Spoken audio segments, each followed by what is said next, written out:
Good evening, folks. We want to welcome all our viewers and listeners across the globe. Thank you so much for joining us here. Let's start this music. Good evening, folks. We want to welcome all our viewers and listeners for joining us here. I'm Alfonso Z and Salt of the Liberia Public Radio and Lpr-Tv. This is an exclusive with one of the stalwarts of the Congress for Democratic Change. As a matter of fact, he is the deputy spokesperson. The analyst is going to be here, of course. They're going to be joining us here at 8 o'clock, but we want to have this exclusive to know inside, and hopefully we'll get to know what went wrong and some other issue here surrounding the ruling establishment. I don't want to be too called in, so they're still governing. But I want to welcome you. Just if you're just joining us for the first time, we say good evening. To welcome, share this podcast, share this program. Invite someone to accompany it. You are on the official news outlet of the Liberia Public Radio and Lpr-Tv. Thank you for joining us here this evening. I am Alfonso Zienso. Welcome to the show, and let's get the ball rolling right here, right now.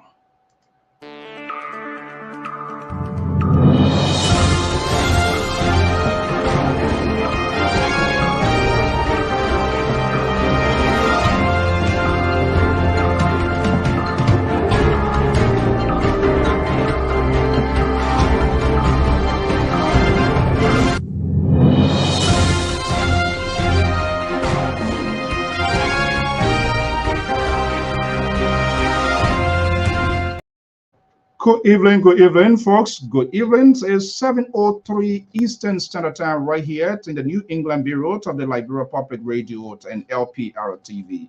I am Alfonso Zienso in this special presentation. We want to welcome you. Hopefully you had a very good Sunday as well, no matter where you are in Liberia, here in the USA and other parts of the world. Well, the talking point, the post-election conversation is ongoing, and it is being done in various contexts depending who you talk to and who you will be speaking with. But in the meanwhile, as you know, we keep news fair, proportional, and balanced. Let's take a look. My guest is here, standing by backstage. I'm going to be bringing here shortly. But let's see here some of the news making headline. Major news cable outlet this morning. In fact, it was also reported after the gateway. Sierra Leone, next door neighbor in Liberia. Sierra Leone declares nationwide curfew after the attack on Freetown Army Barracks. The government has announced that there's a Ministry of Information has also issued a statement that there is a curfew currently in Freetown, in Sierra Leone, as a matter of fact, where some individuals is still unclear to establish the identities of those involved. But in the meanwhile, we now know there's a curfew already in Sierra Leone as a result of folks decided to attack the armory, that is the army barrack in the nation's capital of Freetown. Having said that, let's come right here home from. Wow, how many days now the concession speech was made? One of the stalwarts of the Congress for Democratic Change, who is also the deputy spokesperson, will be speaking out publicly on this network since now that is the first time appearing on this network since the elections. We intend to go inside what happens, what will be the future, the next stage of the Congress for Democratic Change, CDC, from now ruling establishment to opposition. Keff Hassan has been the voice of this of the CDC, especially in the diaspora. Well, we reached out to him upon his arrival from Liberia and consented to have this conversation. Well, the analyst is going to be joining me right on top of the hour, but as you know, they also have the side. We intend to have this conversation to go beyond the borderlines and do it. And we are glad Mr. Hassan accepted our invitation, and he's here. Let me just bring in Mr. Keff Hassan. Keff Hassan is the deputy spokesperson of the Congress for Democratic Change, CDC. He is currently back. Kev, are you back here now, or where are you? I'm back in the state. Back in the state. Okay, thank you for honoring our invitation to be here. We're going to be discussing a wide range of issues here. You are at liberty to plead the fifth. If you choose not to answer any questions, that is okay. We're not going to hold you accountable for that, but we just thought that we have this conversation in the honest factions in a bit to understand what happened, because you make a couple of appearances on this network, and our understanding the numbers and everything were in your column, but nothing is guaranteed. Life is not promised. We're going to. Good to have you here, Kev. How are you? I'm doing great. Well, Okay. it's good to be back at my residence after a couple of weeks back home. Couple of weeks. How long you stay in Liberia? Almost 2.5, almost 3 weeks, something like that. 3 weeks. Wow. So you went into it with all your might and all your soul. Let's digress a little bit. How long you been a membership, or should I say, how long have you been with CDC? I've been a supporter of CDC since the 2005, but I actively become well, I would say my involvement directly with the party since shortly when the president took over. With the president. Do you care to tell her how that happens? Because there are a lot of conversation here, and I intend to have some of this conversation. Again, you are at liberty to say it all, or to keep whatever you want to keep here. Why CDC in the first place? There are multiple political parties in the country there. How CDC was picked? Well, CDC share my value, what I stand for, grassroots. I believe in the people. I believe in folks is that that is down, that speak like me, look like me, grew up like me. So I identify myself with the CDC than any other party. Yeah, the question might be insane, but we all know in any organization, institutions, or no matter, there can be someone or somehow you can get to be introduced to that party. Was that somebody to introduce you to CDC, or it was just out of your own volition to believe into what the party was doing, look at the party manifestos or political ideology, and that's you just walking? But was there somebody that introduced you to CDC?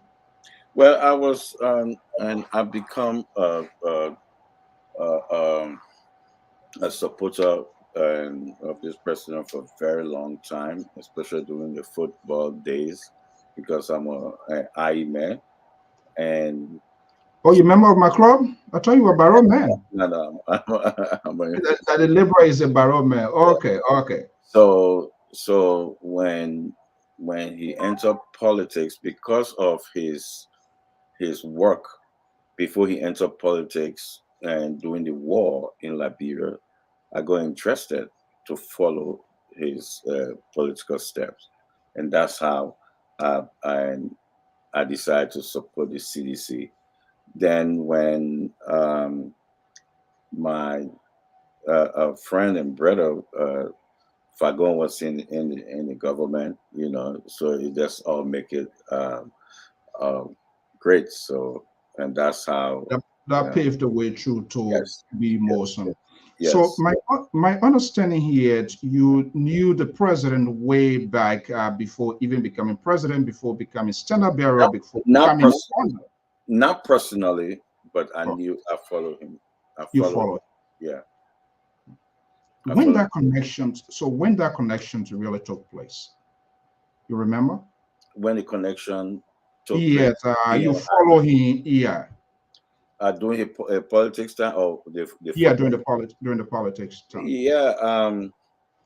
Well, when I was on another network, when I used to be on Spoon, I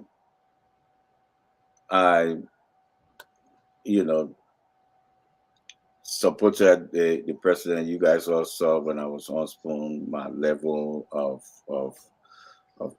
the government. So during that period, things start to work. But it happened in a way that I can't pin on this or pin on this. It just happened. Where does support come from? I've seen you numerous of times on your former network. You've been taking a lot of heat. I can remember. I remember I reached out to you that I wanted to talk to you because there was somebody called me from Australia and said a lot of things about you. And I said, "What? If you want me to do based on what you're saying, you need to send me some stuff. I need to have something on hand. I'm not looking to make news. I'm not looking to create anything, but it involves people character. I the same, but what I received it was not enough. But I wanted to reach out. In fact, I did call Sierra Leone and all of that, but I apparently that information it was far different from what they were saying. But you took a lot of heat for this party, or should I say the president? Yeah, I took a lot of heat because we have a country that believe in in in certain things that they see. I actually decided to get, because I was the backstage, supporting the government. I actually decided to come out on in public space to, because of most of lies and other things. So I decided to come out and debunk it, because when before I came to or went on a spoon, there's a lot of information that I'm privileged to. So when I saw the lies and stuff on, so I decided to say, you know what, I will come out and and try to attack some of these lies, because What, it was too much. It was brutal out there. So I decided, what you know what I would do. I would come out. I will come out. Was it at your own decision, or was it a decision from the inside or within the orbit of CDC? Did My that own, somebody ask you to do that? no, my own decision. My own No. decision. You told them what you were going to be doing. Yes. Who specifically do you care to tell us who you had the first initial conversation that, hey, this is something is happening here and there's a need, my party voice to be heard also in the cyberspace? Well, Do you remember?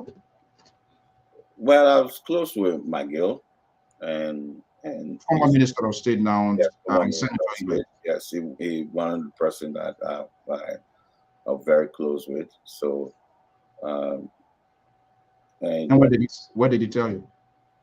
oh yeah, they supported me.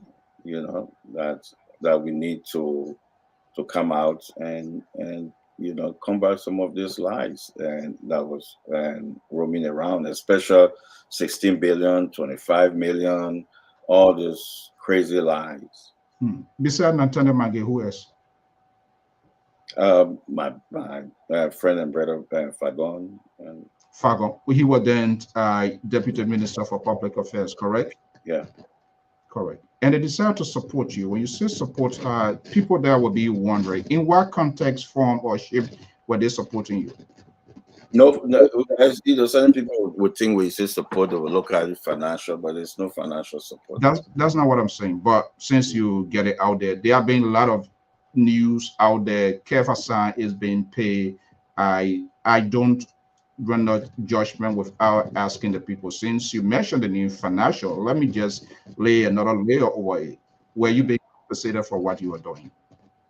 Zero, zero. I did Not that. No, no, that's not a government, but on the party level, where you compensated no, what you were. no, zero, $0. I did that on my own because I believe in the party. So zero. I did that on my own. You know Are you when looking in the Are you looking in the face in the camera of LPR that 0 cent? You were uh, just doing it because of the love of the party and the president? yes, some would say, where a lot of, matter of fact, I met a lot of Unity Party people who call me and say, "Oh man, how any time you be making this X amount of money," but I was doing it because love of country, because um, I wanted to do it. I love to do it because sitting at the back with all those lies, I needed to do something, and that's what I did. It not because of paycheck or they will give me money. No, I did it because I wanted to uh, Mm, do something. I wanted to do for your something country. because my belief when I was younger, um, during the war, I remember my father used to say to me, "All these things happen based on lies." It's stuck in my head. It's stuck in my head because I saw my father die um, untimely death because of frustration, the war. So I decided to come out. I decided to fight. I Fight know that I political know fight. political fight. I decided to fight. My guess here, and not to be judgmental, my guess here, the president or the hierarchy or the folks within the orbit of the CDC used to watch you too when you were on spawn, correct? Yeah. What they, and So how did that they feel? What was some of their feedback, things that you were doing, defending them? uh, uh, they knew I was fighting a good fight, and the CDC base support me. They love me. They knew I was fighting a good fight. So it was not something how it was not something like uh, it was strange to them, but they they gave me a huge support because they knew I was fighting a good fight. There was a Give lot you of a support huge from lot of support from the base, lot of energy coming from them, so they appreciate my so work. Mhm. they appreciate what, and you were politically somehow to rewarded. You became by the deputy spokesperson for CDC here, correct? Yeah. So how that position came into place?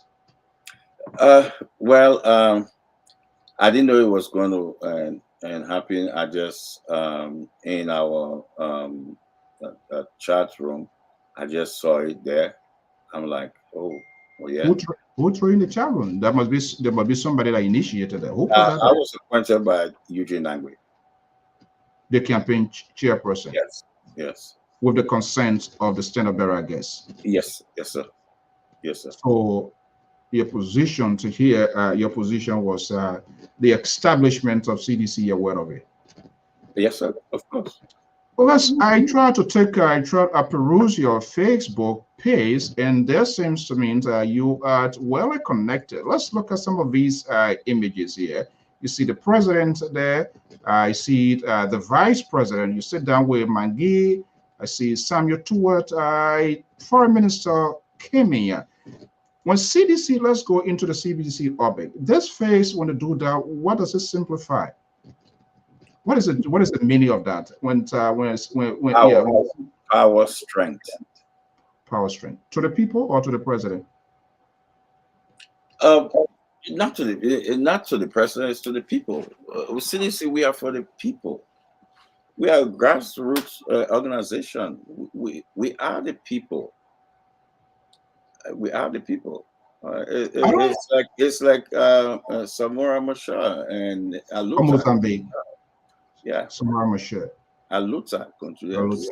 It's power to the people. And I guess saying with a measure more needs saying Joma will be there as well. You coming in broken a little bit. You say that Yeah, again. I was saying that say we had to mention more names, saying in Jumanta would be part of that too, because they were the fighter. Yeah, most of this Pan African leaders. That's our belief. Yeah. I don't intend to make this conversation with your former network, but you guys went in drills. Nearly everybody went to Liberia and you met the president. How that took place? Who initiated that?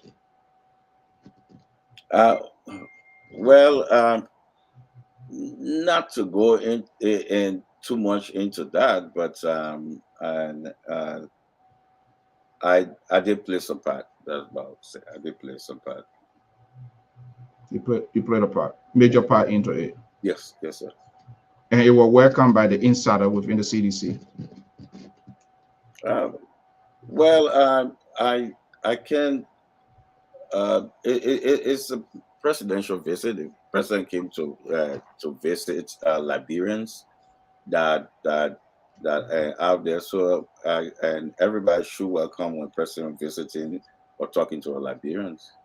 That's Okay. what the president for. Let's come to this reality here. It's having a little bit. I'm not sure what's going on here with the system here, but we're going to manage it. 2023 presidential election. The results were announced. What were you? But first of all, let's do this here. Let's be a little bit illustrative here, and I will bring you to the point. Let's have this here, and then you will respond.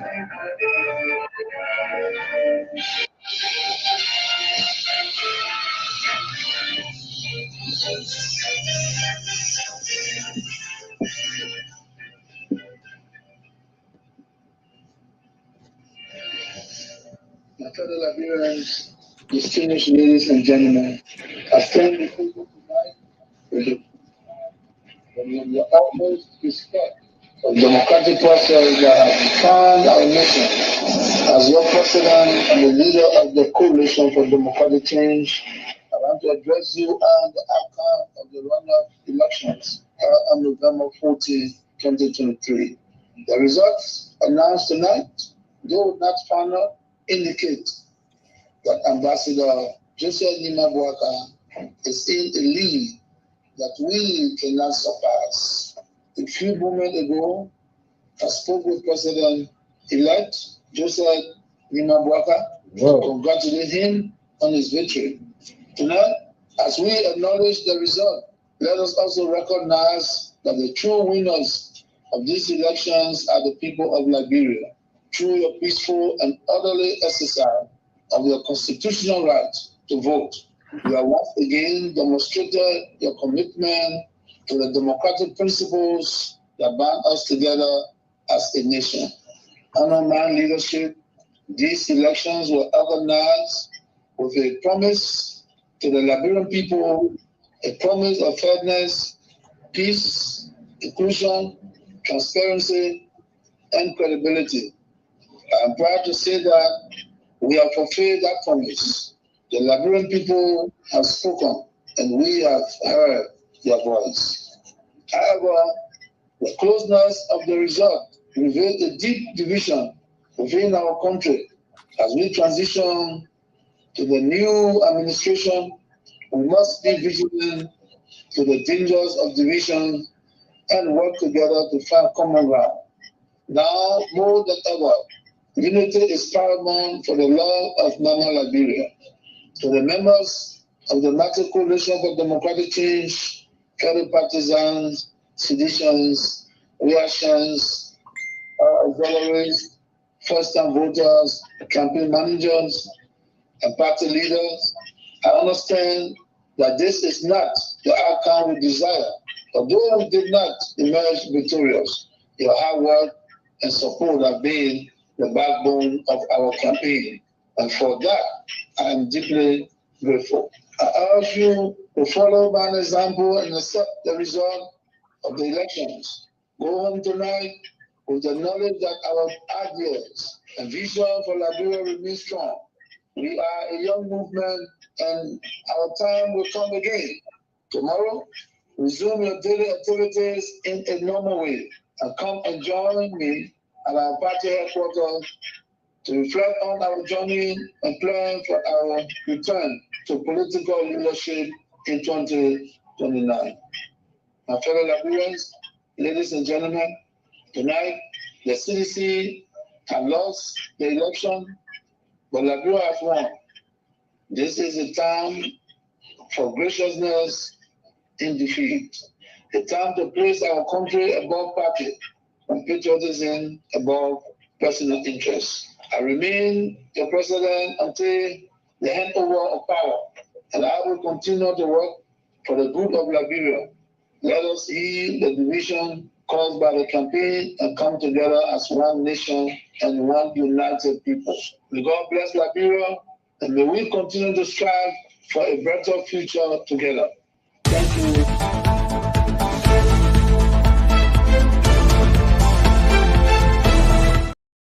There you have it there. Let me just bring you. That was, you recognize that voice, right, Kev?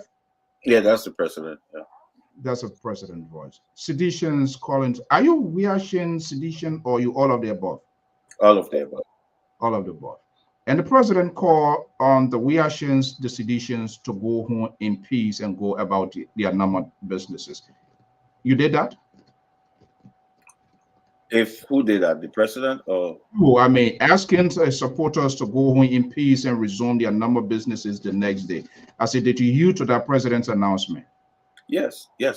Sedition went home and went to a normal business. All sedition, you say sedition, all of the seditions or some? Everybody. There was no chaos, nothing. Everybody went home. Where were you remember when the president was making that announcement? Was that something you anticipated? Do you get you kind of close with the orbits, the inside out of the CDC? My guess, you had a tape off, correct? As a matter of fact, I was sitting right there when he made that recording. I was sitting right there. You were there with him? Yeah. How was he looking like making that announcement? What did you observe in him? What I observed a president who realized and respect the will of the people. That's what I saw. I saw a president who accepted the results and believed in the people choice and who the people wanted, and he respected, and that's what I saw. Besides you, who do you remember were the president during that speech? Who other top insiders were there? Well, I am not going to talk about the. Was the party chair? Was the party? The party chairman was there? Well, I will just speak that I was there, but I am not going to talk about who was in the room. No, because the reason to call you here too, we learned that the campaign manager was in there. We learned that the president was furious and I was playing in. That's not true. That's not true. That's not true. Was Major Koji there at the time too, the Secretary General of the party? I am not going to, like I say, I'm not going to say to you who and who, but the party hierarchy was there.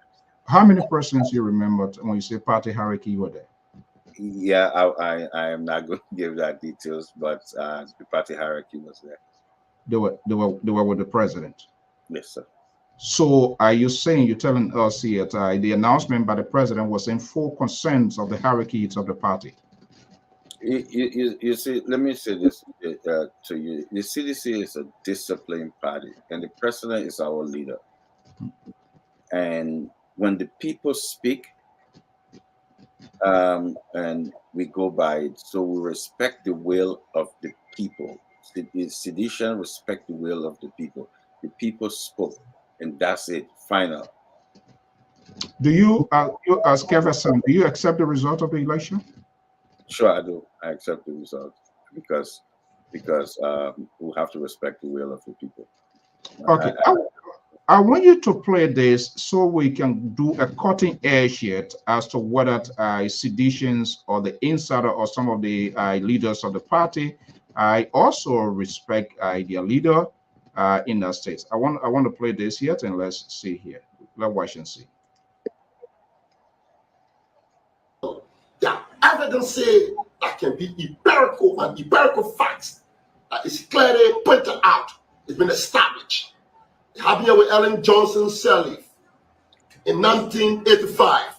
She ran the elections and she said she was not taking a seat and said to us, so some of you reach out to me, want to be clear to you, we do not participate in a government where the mandate was stolen.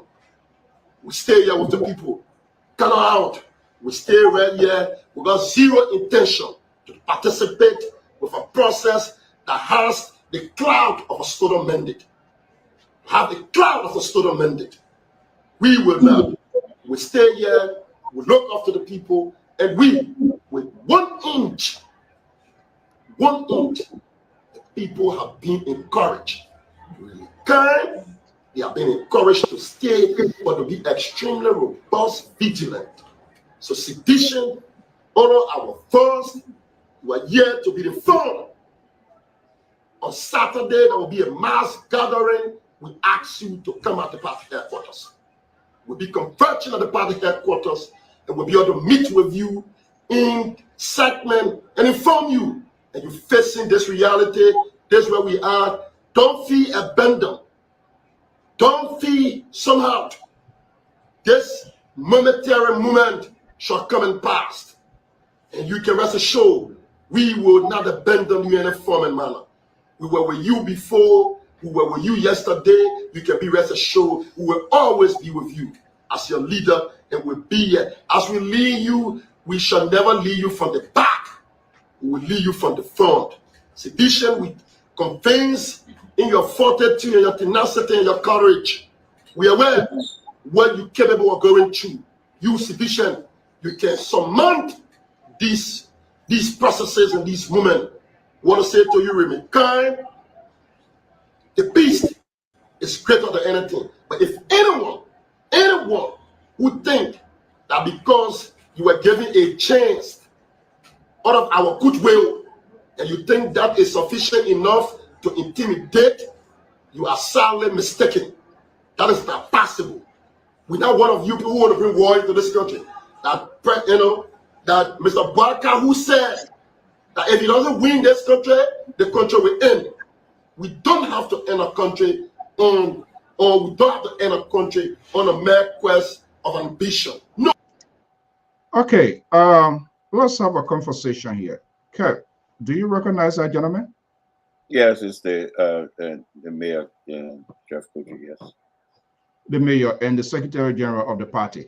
Yeah. The president's concession speech came after he, the mayor, talked to the media.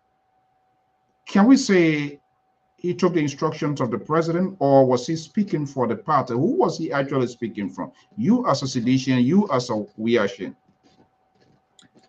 You see, what he was speaking about, what he was talking about is some issues that happened in Nimba. We are aware that some other things took place, but only NEC can come out and and try to do something about it. They didn't.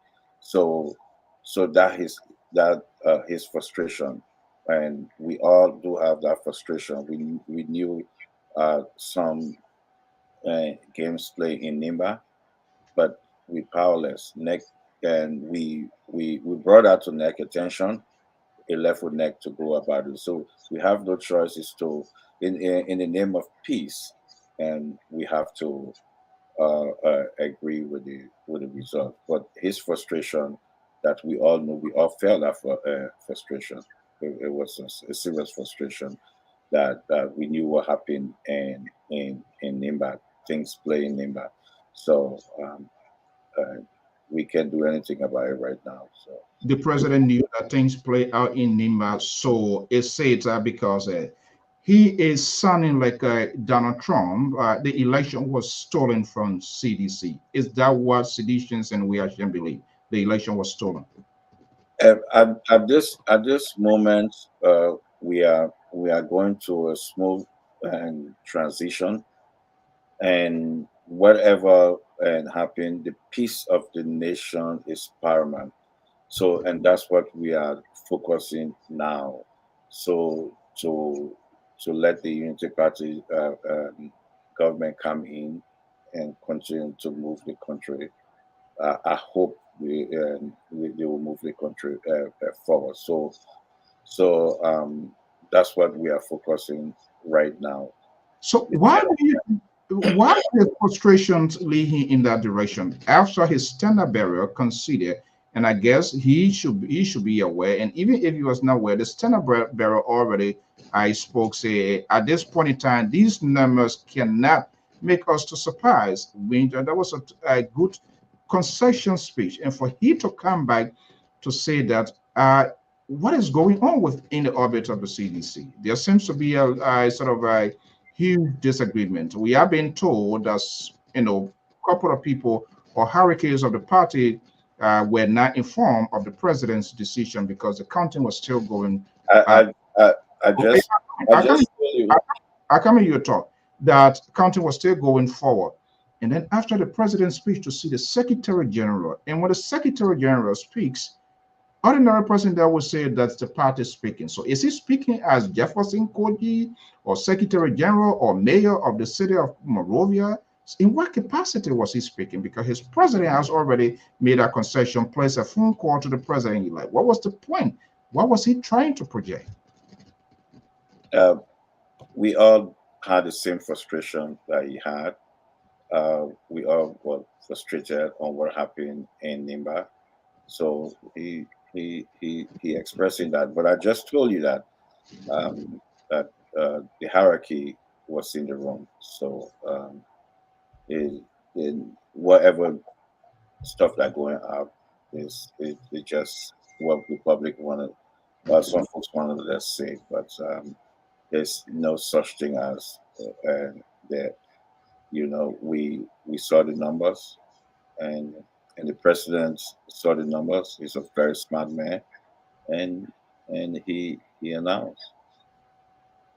So he was on the wrong side of history, Major Koji. I told you his frustration. We shared the same frustration.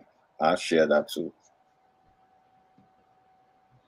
What next now? What is the future of CDC after January when the former opposition becomes the ruling establishment, and now the ruling establishment will be the opposition? So what is the next plan for CDC?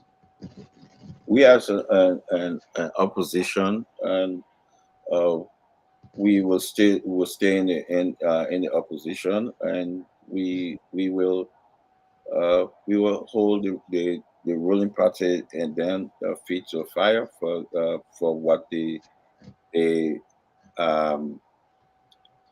what is supposed to do, and that's what opposition do. But we will let them and run the country. But at this moment, we established a party. So we've been in opposition before, and that's what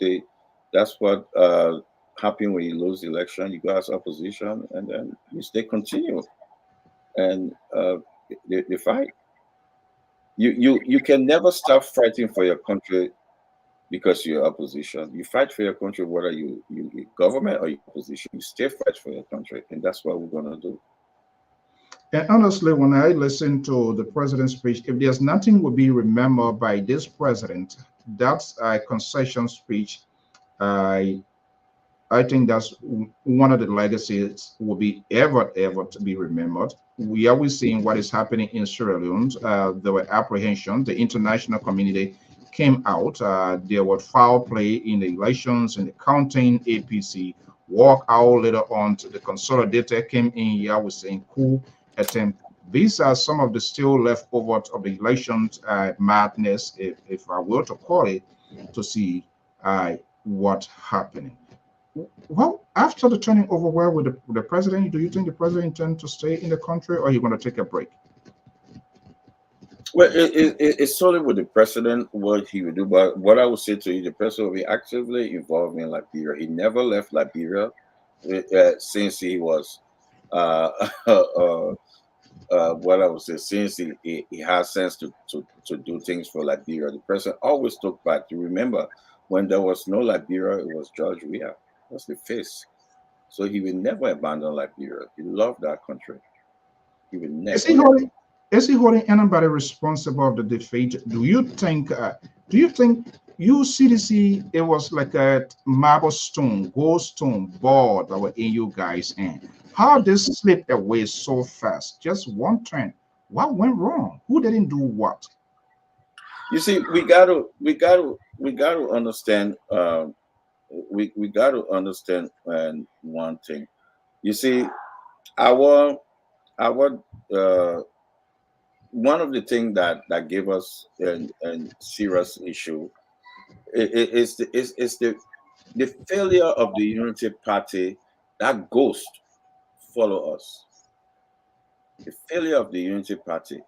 We end up having the backlash. We Wait a end minute. up So you took a ghost, you took a demon, you embraced it, you dined with it for 6 years. Is that what you're saying? So are you saying your defeat is because of Unity Party? the failure of the Unity Party 12 years follow us. That ghost follow us. You Did, know, did you do enough as a party? You think CDC did enough? I so I still trying to process what you are saying. Why were you which ghost? okay, that's what I'm coming and Or are you saying the failed policy of Unity Party where failed policy. you The, emulate your the, party failed, emulate the their failed failed policy? policy. Yeah, listen.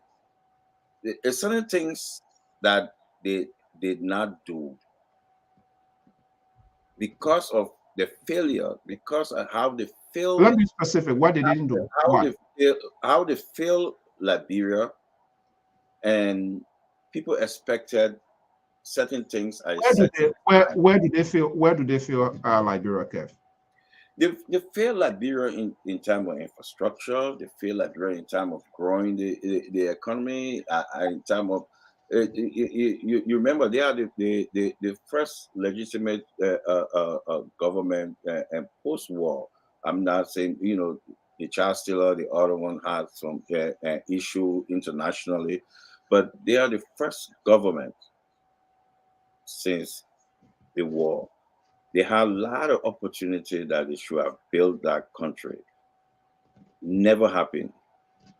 Never happened. So when we came in there with a limited budget and a certain things and that we're trying to do, and because of some of them, the obstruction and certain things, become some negative on us. So we have some and some issue because we're dealing with a population that is different. So Different. let me ask: you recognize the failure of Unity Party infrastructure? Where else you say education is there? Education, The and economy of the country. economy, and all. Lot of killings because we remembered the Greaves incident. So are you saying you noticed that your party recognized that and you decided to on purpose carpet the wrongdoings of the Unity Party, correct? No, we did not. We did not copy So we did not copy the wrongdoing. So when we start to first of all we recognize the first thing we recognize that before you have a good investors to come in your country, you need a good road, you need electricity, security, so we try to work on those things. We try to work on this thing. We try to work on the roads. We try to work on electricity and security. So the investors cannot. security, your government security and that of Unity Party security, if we were to scale them, are they the same? A good question. There was no security under the Ellen government, the Buckeye government. The security we have was the 17,000 troops. They did not invest into the security. They did not build the police, the army, nothing. The army received more money under this government and the police. They did not build nothing. So you see when after army left, you saw how thin our security force was.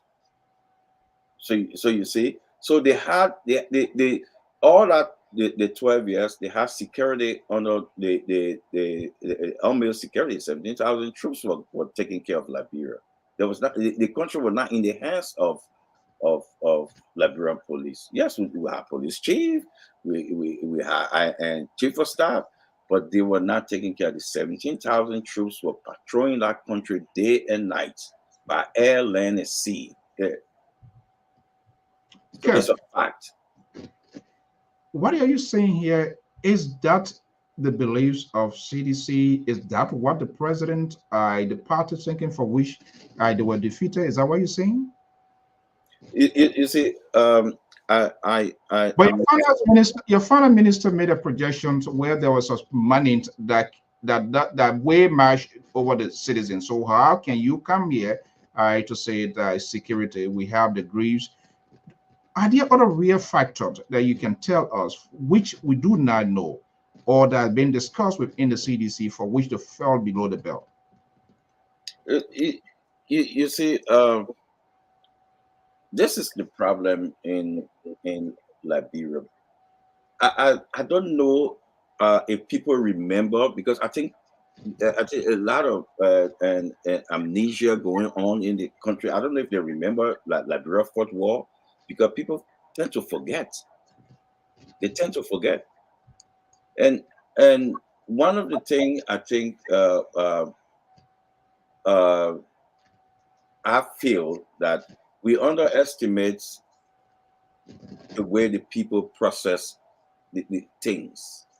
We underestimate that, and I think the Unity Party people, they understand that the people, certain people in Liberia, don't see things in that way. They understand the mindset. They understand the mindset, because we from our point of view, what we were doing, that's what any a good government would do. Try to build the country. Try to So why would the people see a good governance, things moving smoothly, and you will get your first turn to get the kind of vote that you get without even completing the process? And the president made a good concession speech. So why you think people were doing? And by the way, when that result were announced, our crew too went the headquarters, or not the headquarters, the residence of the president-elect. And one of the persons they interviewed was, we voted for President Weah 2017. I am a sedition. But the president brought division. He came with sedition, he came with Weah-shin. And the reason some of us took a different side, according to what this person, which of course we have the tape, is that the Weah-shins and the seditions are in minority, and the majority is Liberian. Do you see that as a cutting edge where when the president incited Weah-shin, do you see that as a division as well, putting one group of people one side and counting another people, more or less projecting his partisan and people of his followers to be the people that he was responsible or catering to? That's what I say. That's what I'm saying. That the mindset of certain people. I don't know what sedition or Weah-shin get to do with us moving the country forward. So he is the president. Yeah, he's the president. They're saying I will not vote for this president because he gets sedition, he gets Weah-shin, but I will vote for an 80-year-old man. I don't get it. You vote based on issues and development and moving the country forward. Sedition been there since 2004. Since 2004. Weah-shin is people who not actually sedition. They prefer to call themselves, I'm a supporter of the president. We in America, how the Trumpists, people who they are not Republican, but they believe in Trump. They get names for them in America. But so my understanding, that's a duplication of that's how the president sees that as Weah-shin, because, and I quite agree with you, they are Trumpists here. So was that a similar thing? Was that a similar thing? There's something like that. People who they're not in your party, but they are Weah-shin. They love the president. They believe in the president, but they are not. They are not a sedition. They are not in the party, but they are. Do you think the CDC government addresses the economic plight of the people, the very people that voted for this president in 2017? Potentially, they are the same voters that turned back. The president, people were also angered. There were a lot of things happening, the killing, a lot of things going on here. So we will go through the roster. We have an endless conversation. So the president one day did not address the nations and on these issues to say, hey, I'm calling on the Ministry of Justice that whoever are responsible should be brought to justice. The government is following suit. Why was the president quiet all along? Why? You see, you see, that's the issue. There is no single case or single killing or single death. I don't want to and how I would put it, that never investigated by the Justice Ministry and the police. So let me take for example. The president. Let me give you an example. Yeah, I'm coming. You know here, you in the States, when something happens here, the president of the United States, Joe Biden, we're going to use him as a case study because of his administration here. He will place a phone call. Not even a phone call. He will go beyond visiting the families and all of that. I am not saying the president should interfere into the investigation, but the president is exercising his constitutional authority to make sure the culprits and those that are doing those things that are brought into justice. He won't do that, but he would prefer to go into his church and say something that will anger people. Don't you think these are some of the things that build out in the minds of the people to vote the way they voted? Because certain people and certain media personality or entity play politics. That's not media, Kev. Let me finish. They play politics with it. You remember there was a fire that a lot of children, I think some Muslim community, immediately happened the person were there. No, they don't see that part. They don't see that part. Active investigation going on the other death. President cannot involve in the active. No, I'm not saying the president should get involved because of that. But when that fire happened, a lot of I think children, I think it was a Muslim community. The person were there. Yeah, that died. That's just my new. That's just a minute place here. But let me. I intend not to do this here. There is no death. It's minute. No, what I'm saying, that just a little portion you are mentioning. I'm not saying all of the lives are not important, but like let's, for example, the three auditors, the three boys, the auditors, those are the people that are looking at the books for accountability, transparency. One second here. The reason I'm breaking this here, but that was something that also struck me. The late Batin Nyaswa house resident is just 3 minutes within my proximity. His son and my son in the same school. And when that thing happened, my son came and confronted me with a question that I couldn't say. Oh, Dad, I learned the government I killed his classmate, right? I like, wait, that was an embarrassing question because those were conversations here. Would there be justice? I had a tartan to answer that question. The president did not take the airwaves to speak or to exercise his constitutional authority. Is he not concerned that when people are involved in corruption and you have auditors going through books, and there are a lot of things.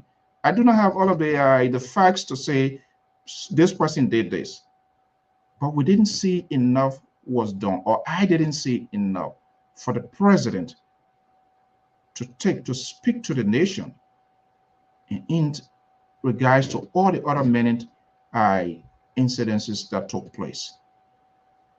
Why was that done? Are these things then discussed in executive meetings, or you as a person who also defend this government? That's something you find very difficult to defend, correct? No, it's not. It's not because when those deaths happened, it was active investigation, and you don't speak on a death that is an ongoing active investigation going on until you be giving all the facts to the president by the security apparatus or those who taking part. the death that happened on the Unity Party. Maybe I stand to be corrected. I never saw Ellen Johnson hold a nationwide speech and say this. So what you are telling me, all of the bad things Ellen Johnson did, What I was telling you, what I'm telling you is, I'm sorry, it's the way that some of the media carry on and play politics with a serious matter. For example, they're saying, "Oh, some of this death went on and out." The Talbot case, the folks were arrested. They interviewed them, and they said the reason of murdering and the Talbot because they were sodomized. It's there. No, people don't want to see that. People don't want to hear that. But it's there. Go look on under the information ministry or the police website. You will see all those cases there.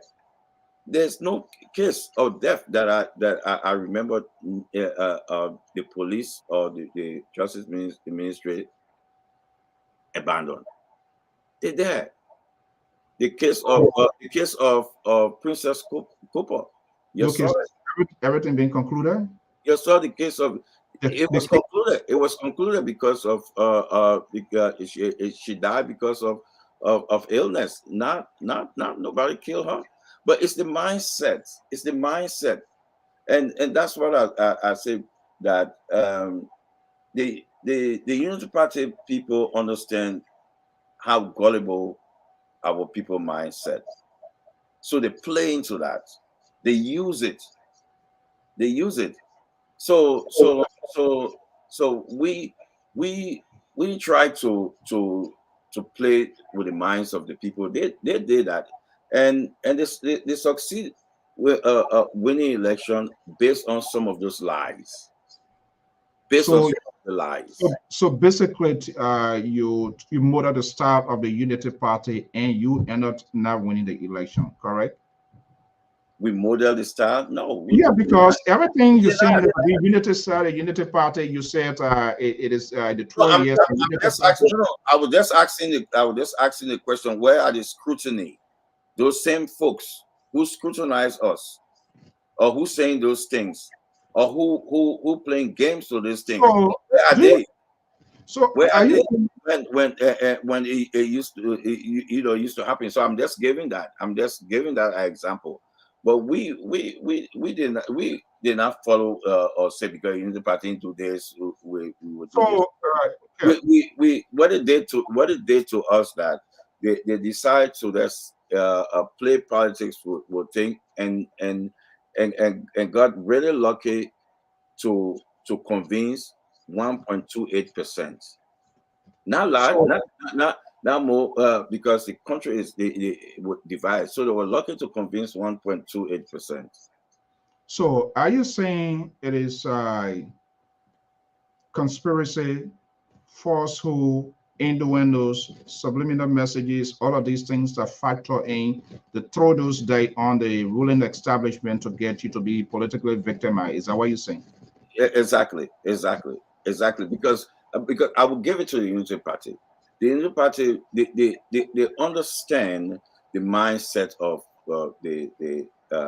some Liberians. They understand that they could go into them and make you believe that Finabondo will bring push. They make you to believe that. They make the people believe that. You one of the things when they had their rally and they were interviewing them, some of them the decision of supporting. Let me finish. Supporting the Unity Party. That's some of the things they said. They said, "Oh, the government bringing push." They managed to play with the minds of the people, made them believe that. Who were breaking?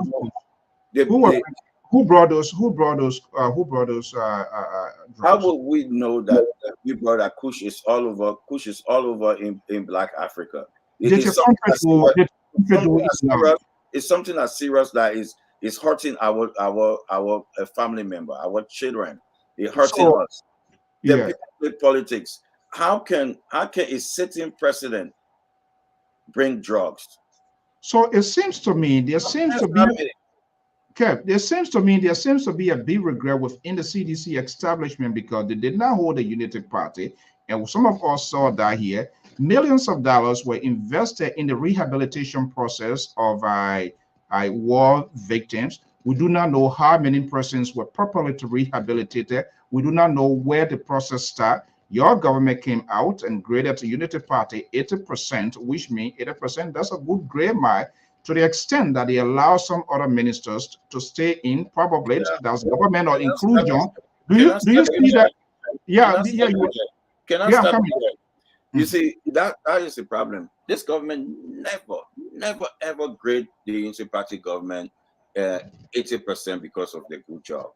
The president graded. What was that 80% because for? of keeping the peace. 80%. Specific.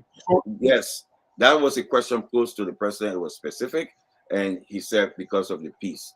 How we will be in opposition for 12 years, fighting things, and will come and say, "Oh, you're 80% because you did a good job." It don't make no sense. But again, it's a process. How people process a thing. Look up. I was listening to and some former warlord holding this government for killing and drugs. People who gave our children drugs, our brother drugs, our sisters drugs. They coming out and say, "Joe, we are bringing drugs." Who are the people you're referring to? People like Botnicki, Prince Johnson, all those former warlord who gave our children drugs, who gave our brothers and sisters drugs, who made some of us at that time we refused to be part of their war, and some of our classmates and joined, our friends them joined, and they got killed. They're coming and saying, "Oh, you gave me drugs." I did the right messenger. I did the right people to say that. How twisted some people's mind is. How can and how can the rapist telling the rape victim are for you? That's the mind. That's the mindset. That's the mindset. It baffles me to see for people to look. You know, I asked some people, some friends of mine in Sierra Leone. I asked them, is any and warlord or other people playing serious active part? I'm not saying support a party. I'm not saying taking part in election, but playing active part as your party. But okay, your party. Party was Say that again. Your party was in charge, and I agree with you. Sierra Leoneans did never rewarded any of their warlords. Your president came that they were going to do something, perhaps. And he said, "I will walk. You are going to this war and economic crown court." Nothing much was done. So why should we come and have that sort of conversation here now? Is that a regret on the part of the ruling establishment? Some of the things that they promised, or some of the things that the war and economic crown court, some of the things that they want to do, they got distracted in the interim, and those things they were not. Let's get it straight. A president cannot bring war and crime court. If you say the president, the government has to agree. He's the head of the government. What the president can do is to recommend and send a communication to the House, which the president did in 2019. People did not go and ask their lawmakers. Why we're not having the lawmakers go and protesting for war crime court? Why they have the communication since 2019 that the president sent? But they're out there protesting. Did the government do enough to get that out to the ordinary Liberian people that, hey, we have played our own part? It is now. The government said that so many times, but folks within the media try to play politics with it. It's there. So that's why you saw me. That's why Wait, let me say it, please. That's why I came out. The analysts are sending the link out to the analysts. We will soon wrap out, but Kev, if you want to hang on, you can stay hang on with us. Yeah, I just no want problem. to give you the No opportunity. problem. That's why you saw me. I was being bombastic and on Spoon. I was attacking because I was asking them, because you do have the communication. I asked all the lawmakers. They say yes. Then I said what? But they already went in the minds of the people, and the people were completely blind. You say yes. The president say is there. But they still will leave their lawmakers, which they're supposed to go to the lawmaker, because the president cannot bring crime court. It got to go through the legislature. It got to be a law. Okay, it got to be a lot. Time is really wrap up against us here. Let's digress here a little bit. The president, in his concession speech, said he was quick and fast to point out 2029. What is the interpretations of those saying in your mind as a sedition and as a reaction when the president said, let's go when they're prepared for 2029? I'm wondering what sort of opposition now the former ruling establishment would be. The world speak for itself. We are opposition. We are major opposition, and now let's say from January, and we plan to come back, and that's why it is 2029. In 2029, we will be back. Who's going to be on top of the ticket? Well, the person going to be the standard bearer, and we are a party that believe in. So this is really the problem. This is the problem. The party will go back and discuss about and discuss.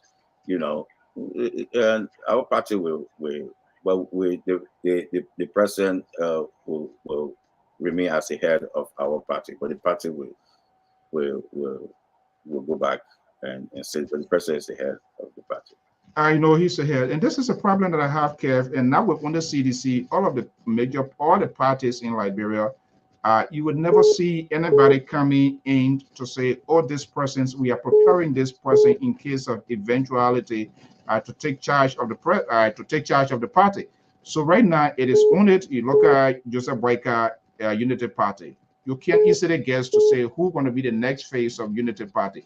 Those are long-term preparations, things that people are supposed to start saying here. It's the same way with the CDC. So it means without President George Weah, there will be no CDC. Or if something, God forbid, whatever thing, then there's a vacuum created because there's going to be a struggle because we don't know without George Weah. Now he's telling us, and you are saying most likely he's going to be back. So where is the competition that is part of democracy within the very institution? Let me see who this person here. Analyst, the link is out for those of you who want to come on here. Let me see this person here. I have two callers here. Callers, are you there? Yeah, I'm here. I'm here, brother. So this Walton. Okay, so we're gonna do it one at a time. Walton Carter is calling from the Constitution State and also a analyst of the Liberia Public Radio and strong supporter of the ruling establishment CDC. Walton Carter, let's hear you. Thank you, brother. So fascinating conversation. You asked some very important questions here, and our brother in studio, Keff Hassan, answered greatly. And I would just like to buttress some of the things he said on this platform. I think when you asked the question about how we dropped the ball, and I think CDC did not drop the ball. What I think was the expectation of Liberians from the start of this administration was very, very high, and not considering what was at stake, what the Liberian people had for them, what was left for this government to pick up. The system was so broken, the economy was bad. What did you do to fix it, Carter? The government worked with the president. We have became president. Every day the rate was going up. And one of the things that Liberian people were crying for, the rate was going up, things prices were continuing to was going up. And this government stabilized the rate. education, school fees were not being paid. Students could not afford the wide fees.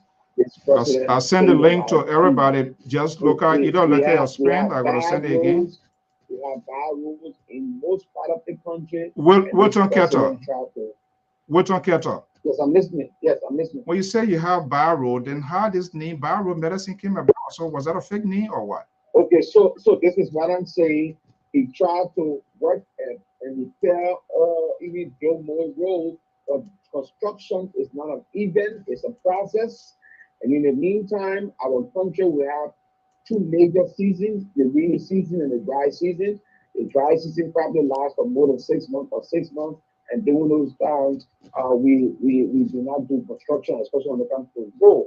This is the reason why you see today, as we speak, the incoming administration is surrogating the incoming administration is trending on Facebook heavily that they should control the expectation of the Liberian people.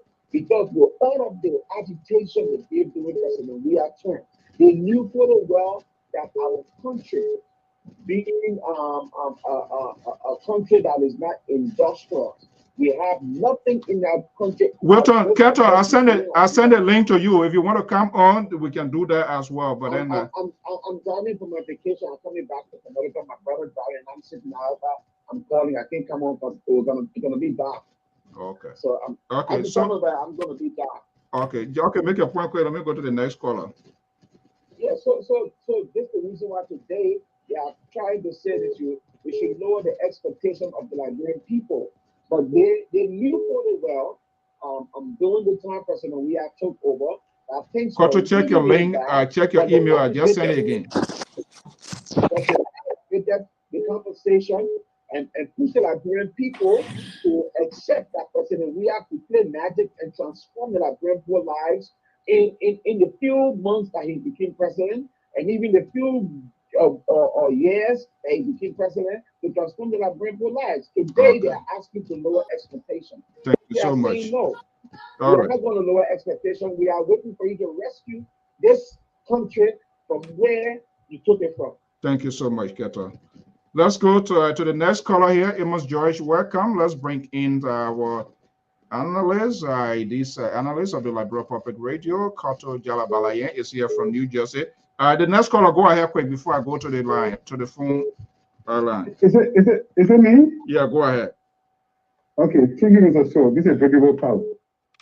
You know, as Keff Hassan just said, out of what we start. Look, the president of the CDC never failed. The reason I said that is before Ghana Ellie left power, she said, tie your belt, she will be delivered.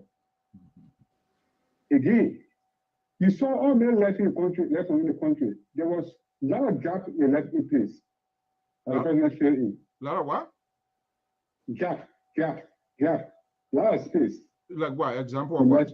Example of what? The example was you talk about the health ministry, the health setup.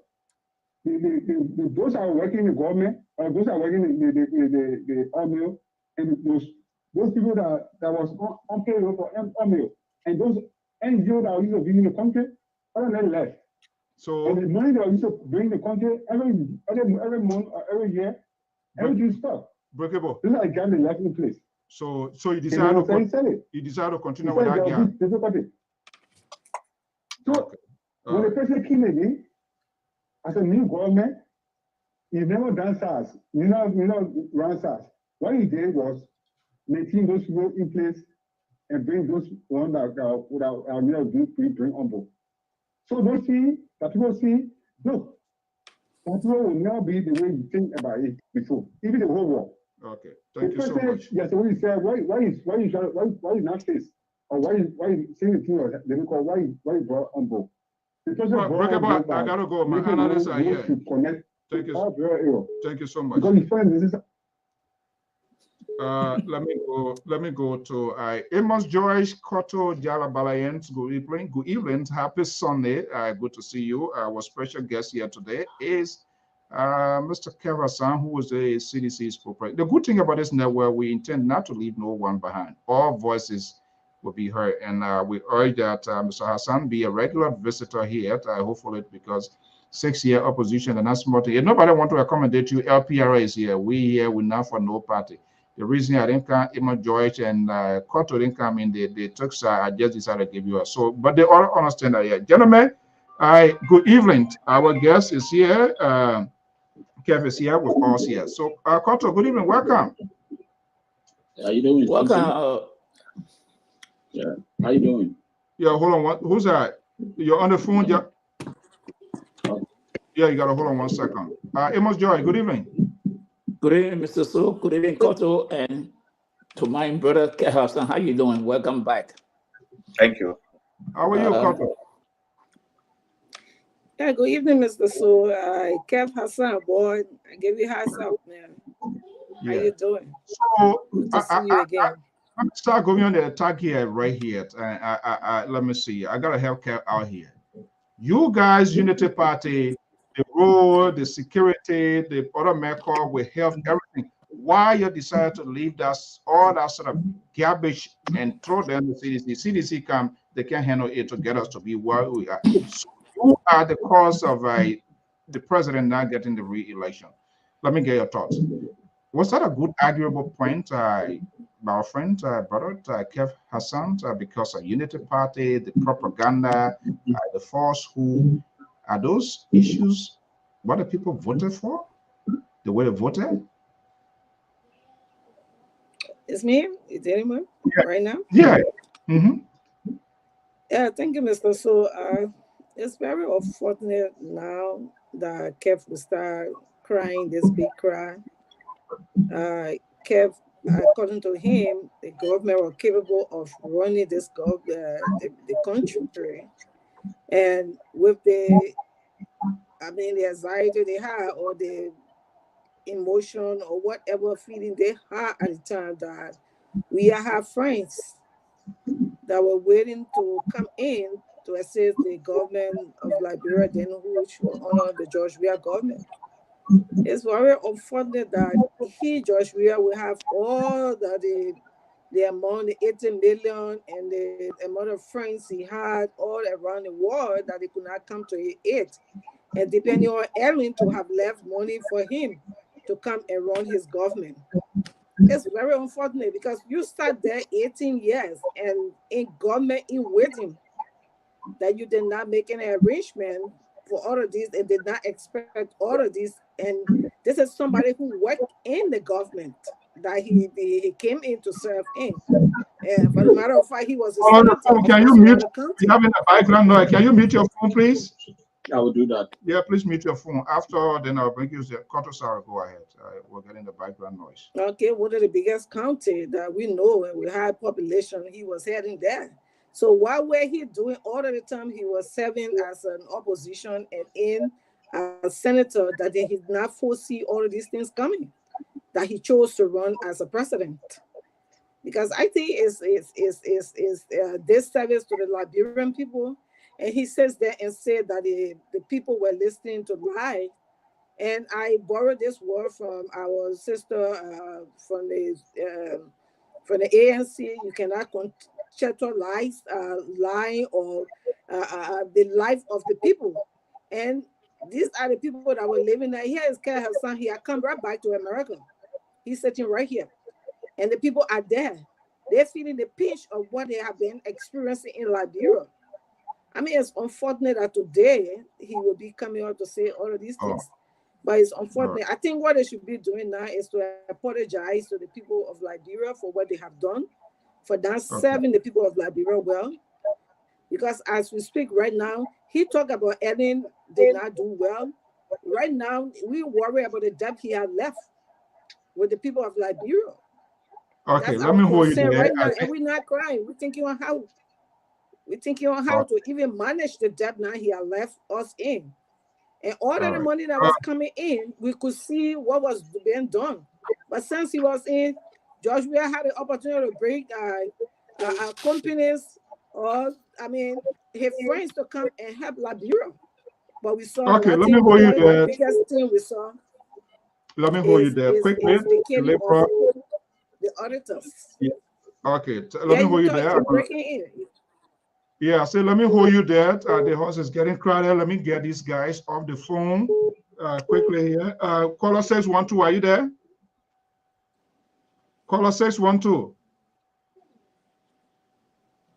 Caller 612, are you there? My number is 614. Yeah, sorry, 614. Go ahead quickly. What's your name and where you calling from? I won't go to. I'm Joseph Tamar, and I call you from Columbus, Ohio. Mr. Tamar, let's hear you quickly. 30 seconds. Yeah, okay. I think the issue of Liberia is not the government or any government for that matter. It is the citizens themselves. Okay. They don't do their own judgment. They follow whatever people say to them. That's one of the problems with that country. There are several other districts that elect the representative after 6 years they change, they bring new one, they change, they bring new one. It's just like that. Okay. Thank you so much. That's why people come and lie and they just follow the lie. Even if they can see, they will still tell you what it is. That's nothing. Development in a country is thank you so much. Let me go to the next caller. All right. Thank you so much. 508, are you there quickly? Yeah, thank you. Peter Lawrence Lunter from Massachusetts. Let's hear you. Okay, quickly. This just tell you the kind of people we are, right? You're hearing the lady right in the studio there. Those are people that are propagating for the Unity Party, reporting that they have a lot of information. She's right in studio there, talking about 4 auditors. And among those people were only 1 auditor. But these are the kind of misinformation that go around. And they cleave to it. They're not the educated people. They refuse to educate the people. They think lies are the best thing to do to get a position. The next thing, you're hearing people talking that George Weah did nothing. Ellen told in 2017, we should brace for the time ahead. You think she didn't know what was there? She knew. We're not shifting blame. George Weah did he did a great job for the country. He did a great job. You will not realize it, given the next 2-3 years. You will know the difference between George Weah and Waka coming in. You're going to know. She's talking about debt. Come on. She knows the debt that they left. If she's talking about debt, the Unity Party government left 65 million just with the local banks. But that's not what Liberia, there's 65 million debt. That's not what we heard from Amara recently. The local debt. I'm talking about international debt. It was billion plus. Okay, thank you so much. So who left debt? When you're talking about debt, you're talking about 29 million debt are debt. Okay. You left 69 just with the banking sector in Liberia that even we couldn't even loan from the bank in Liberia. Thank you so much. Let me go back to the line. Talking about 29 million loan. I don't want to turn it up, but thank you so much for your contributions. Okay, let's Amos George. Good evening to welcome. Let's hear you. You listen to Keff Hassan. Keff going to be our visitor here. We need to have it, people hand change now, so we got to do something. Are you there, Amos? Yeah, I'm here. I don't have a problem with anybody from any party coming on to represent the institution. I don't have a problem. What I have is that we just have to set the record straight. Right. Let me say this. Kev, you're not forthcoming on many issues Mr. Toll raised with you, but it is your right to remain silent and the people read between the lines. He asked you, who were in that room, you say you cannot call the people's name. What is the secret? The election is over. The question is based on Jefferson Coach's speech. Because if Jefferson Coach was in that room and he respected his party chairman and stand-up bearer, he would have come out to make that kind of pronouncement that the election was fraud, it was stolen. Now, okay, let me ask you, was the election stolen? You can answer that later. And I believe the election was not stolen. But Jefferson Coach said the election was stolen. And if he said the election was stolen and his stand-up bearer accepting the result, then where is the party heading? Now, secondly, you go to say the president did not bring Coach. I didn't see George Weah bringing Coach into the country. But on her watch, we saw the most recent one was $1 million drug bust in the country. And the people walk away because of his government, the police director. They all fail to present a compelling evidence in court. He is the head. We got to hold him responsible. The foreign 2 weeks, we saw 35 million drugs into the country. Who do you think we should hold responsible, Kev? If you are the president and this thing happened under your watch, he's the only person that has the authority to fire the justice minister, the police director, and appoint. But all these things will happen on her watch. Who should hold responsible? We hold him responsible. Now, you will make it you try to make, I always say this, moral comparison you make. Ellen Johnson that was killing. So since I was killing on Ellen Johnson and people were not prosecuted. So therefore, we are, the same thing happened, nobody should talk about it. Is that the argument you're making? No, Kev. That's why he was elected, to change the mistakes of the past. And if you cannot change the mistakes of the past, you cannot blame them. You can't blame the past because you are given the opportunity. And the Liberia gave us 6 years. Okay, Pajoy, let's hope we're giving a chance to explain, but let me bring in the liberal progressive. Why you came home, you first round like that, you can't fight? You want to come fight Kev or what? You know you can't try with Kev. So I love Kev. I've always he's one of the admirers. But okay, good evening. Thank you. Thank you. Good evening, folks. Good evening, Kev, and the panel, Mr. George Cartu, Mr. So. Good evening to all of you. Kev, thank you for even still be able to stand and because you guys fought a good fight, to be honest with you. I feel bad. I've already stated that on many occasions. I think there's no way that this president should have been defeated. Not only was he popular, but if he were to follow his own policy that was put in place, if those who were asked to help him, if those people were to follow those policies and implement them effectively, I don't think anybody would be able to think about winning any election until the president gave it up. However, for now, the point here is the election is over. Unity Party has won. Honorable Baka, Ambassador Baka is now the president-elect, and Honorable Cohen is now vice president-elect. Let us all pray. You guys can be in the opposition side, but your opposition process must be responsible. Because if Liberia failed, even if Ambassador Bacchus failed, Liberia failed, and we all suffer. Why you need to be in the opposition to hold the president? Is that why you said the opposition should be what? I said, and I'll be very careful with you here tonight, Mr. So. I said, why they are in the opposition, their opposition process must be responsible. And what do I mean by that? I was just in the process of explaining. So, Kev, when you guys going to be, what I mean by being responsible, you hold the incoming administration feet to the fire in terms of policy, not based on hate. For example, Kev, if you're going to come out here and tell us that the barons, and I'm just using my own words now, of the Ellen government follow you guys. I've always stated this. You're sedition, you're not dumb. You want some of the smarter people in Liberia are members of CDC.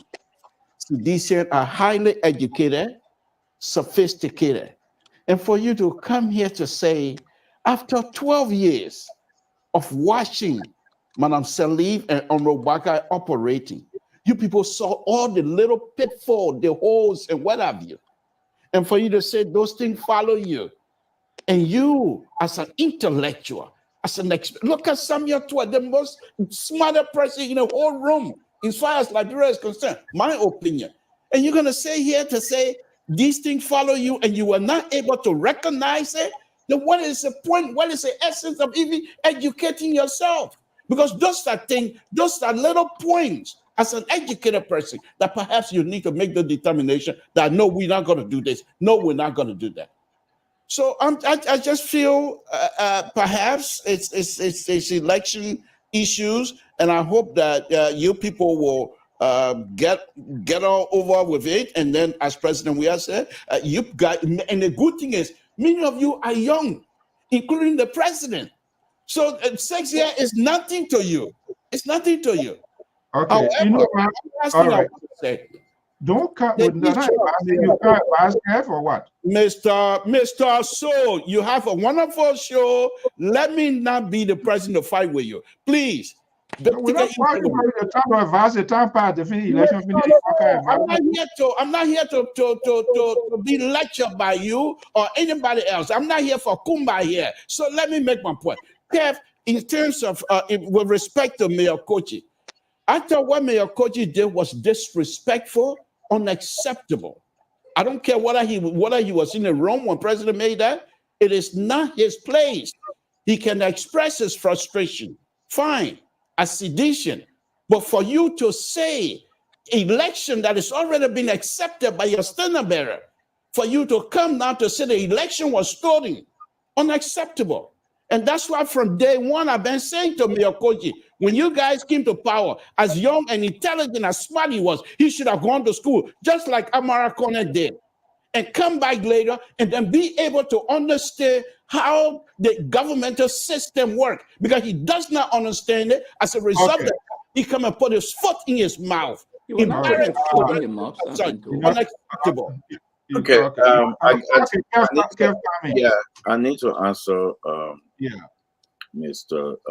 So about my statement when I said the failure of the Unity Party, that ghost follow us. Why I say that? Under the Unity Party, certain things that they had that Liberian people didn't know about. For example, the education ministry, the health, and so other places were being paid by our NGOs, our donors, and our partners. They had extra budget support that were coming in. So when you look at the revenue that under and Ellen, the Joe Buckeye government, and the revenue that we grew under this, not to be compared. They had less revenue because they depend. They had a lot of help. So based on that, the country were not moving forward. You could see that the city were balling, people and things were happening, but it was like a false economy. That what happened is that the government was not doing much, because in terms of security, they were not doing much. They had 17,000 troops, like I said. Sectors them were not being paid by the government. So when we came in as the government, everything left. People will ask that question, oh, but why did they leave? Because the mission was over. They had to go. So we left with that burden, that heavy load, that we have to pay the nurses, them, the doctors, them, the teachers. We have to pick up the country. So that failure of them follow us, that we had for 6 years. Okay. And I would love for me to just flow, because so it follow us. So based on that, we're trying to fix it. We're trying to fix it. So you see, like 6 years is plenty. No, 6 years is small to fix a broken nation that fought a 14-year war. It's not like I spent time in Ghana before I came. Before I came back, and I was looking at Ghana. I said, "This is a country in for war." So when you fought war, we had opportunity at that time. It's one of the things that I agree with Buckeye. We say we squandered the opportunity. I totally agree with him. We had that opportunity. You agree today? To say we squandered the opportunity? or you agree with him yesterday? Yeah, is that today you agree with him? But we as the opposition, that's what we fought. We knew they squandered the opportunity. That's our message. That's our message. We were consistent with our message. So yesterday you were in disagreement, but you agree with him today.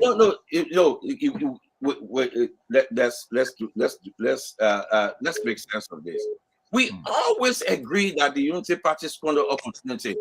JMB buttressed our argument. We always agree that they squandered the opportunity, and that's why we're in opposition for 12 years. We told the Liberian people that they have so much goodwill. JMB just buttressed us. So that was our position originally. That was our position. So what? And because of that, to fix the country within 6 years is small, very, very small, because of the huge problem, because electricity breakdown, roads, everything. We have to pick up all that. So I can ask anybody right now. Let's look at it. No, wait. I can ask anybody right now. Let's look at it. That's because of this way of saying things, and that's what and sometimes it's difficult for Liberia to move. Let me give you an example. We were losing 700,000 jobs when Barack took office.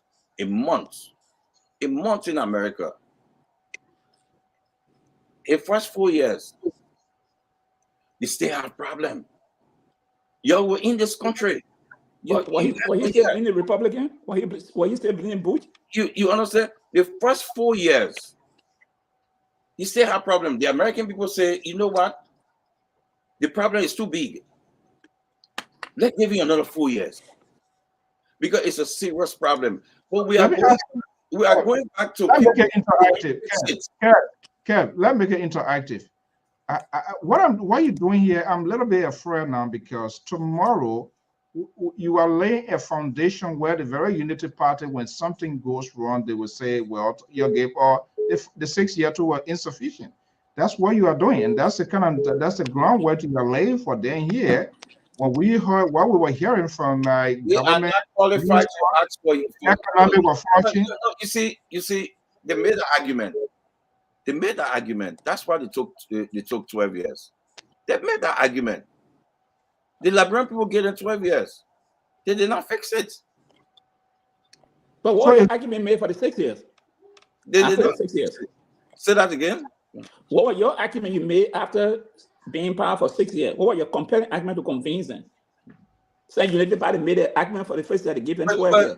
But that's what I was saying in my opening here, that at some time, for my belief, I think we kind of underestimate the ability, the mindset of certain Liberians, because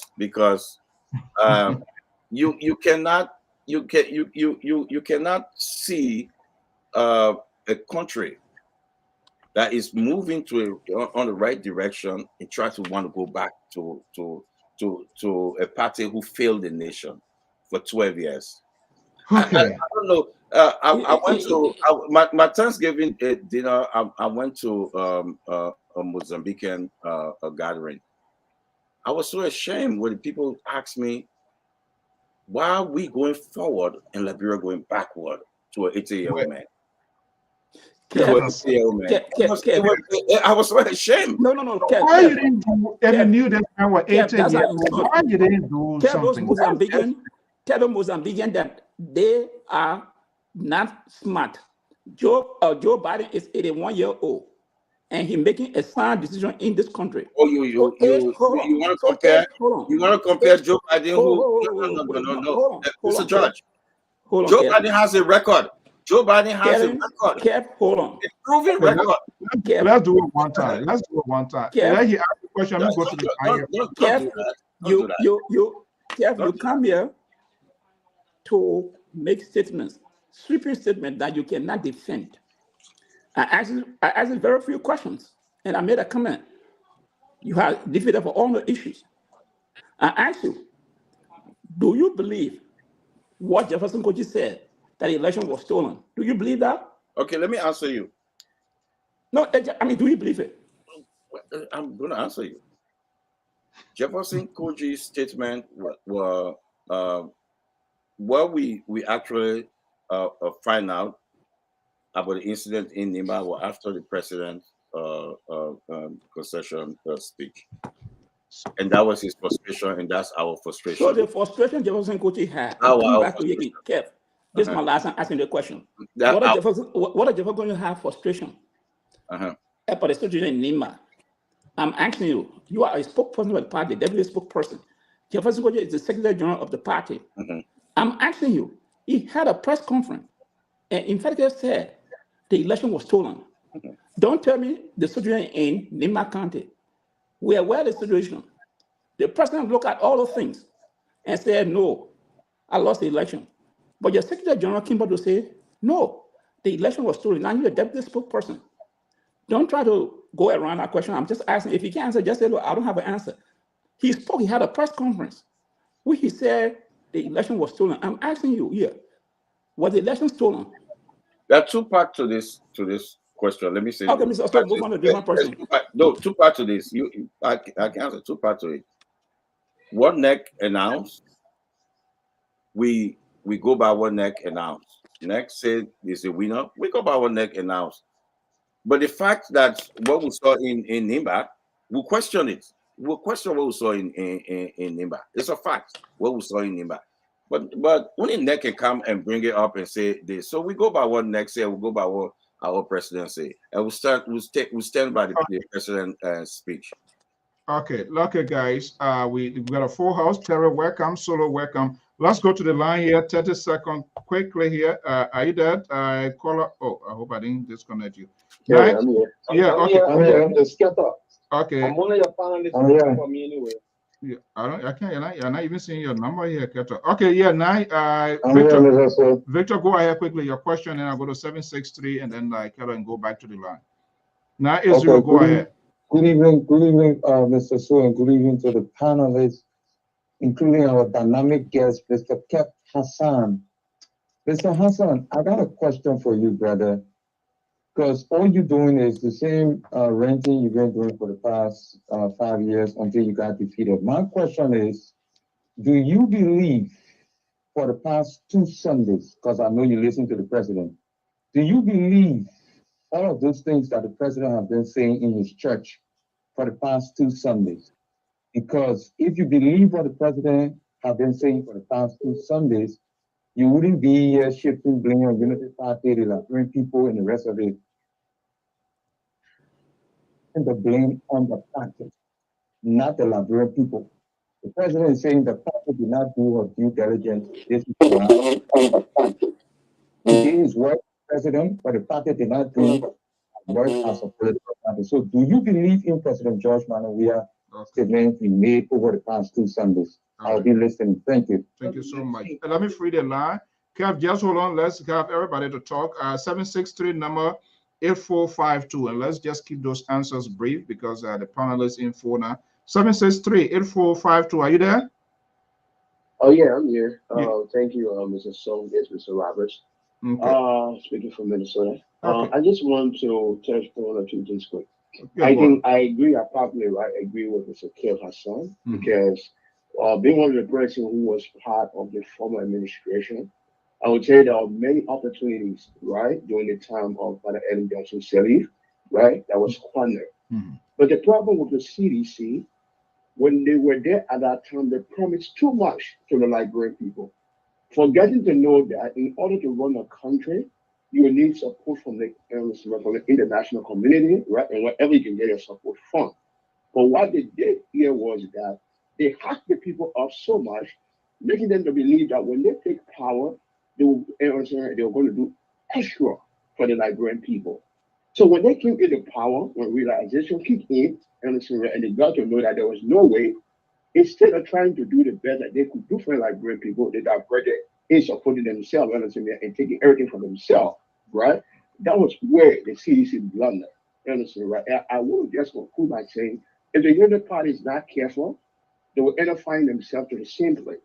Because when you hurt the Liberian people out too much, making them believe that, right, when you get some power, you'll give them everything that they ever asked for, understand, right? And they expect too much of you too soon, understand, right? If you can't deliver, you go back to the same thing. It's the same thing that I believe is happening in Sierra Leone today. Thank you so much. Because when the former people were there, they did the same thing, and this is what going on. So thank you very much. God bless you. Thank you so much. Let me bring in Dr. Kola, and I'll go back to the panelist. Are you there? I'm here. I totally disagree with the caller that just spoke. Look, the Liberian people are not asking for much. The CDC came in with a huge political capital, and they blundered that political capital because of people like Keff Hassan, who we are so praising him. And you take him, you give him government information. You take somebody like Princess because she's praising you. You put her at tourism. Had a bunch of incompetent people that didn't know what they were doing, and all you had to do was say "Muya, muya," and praise Muya, and you got a job. That's what destroyed Liberia. Keff Hassan is still lying to the man.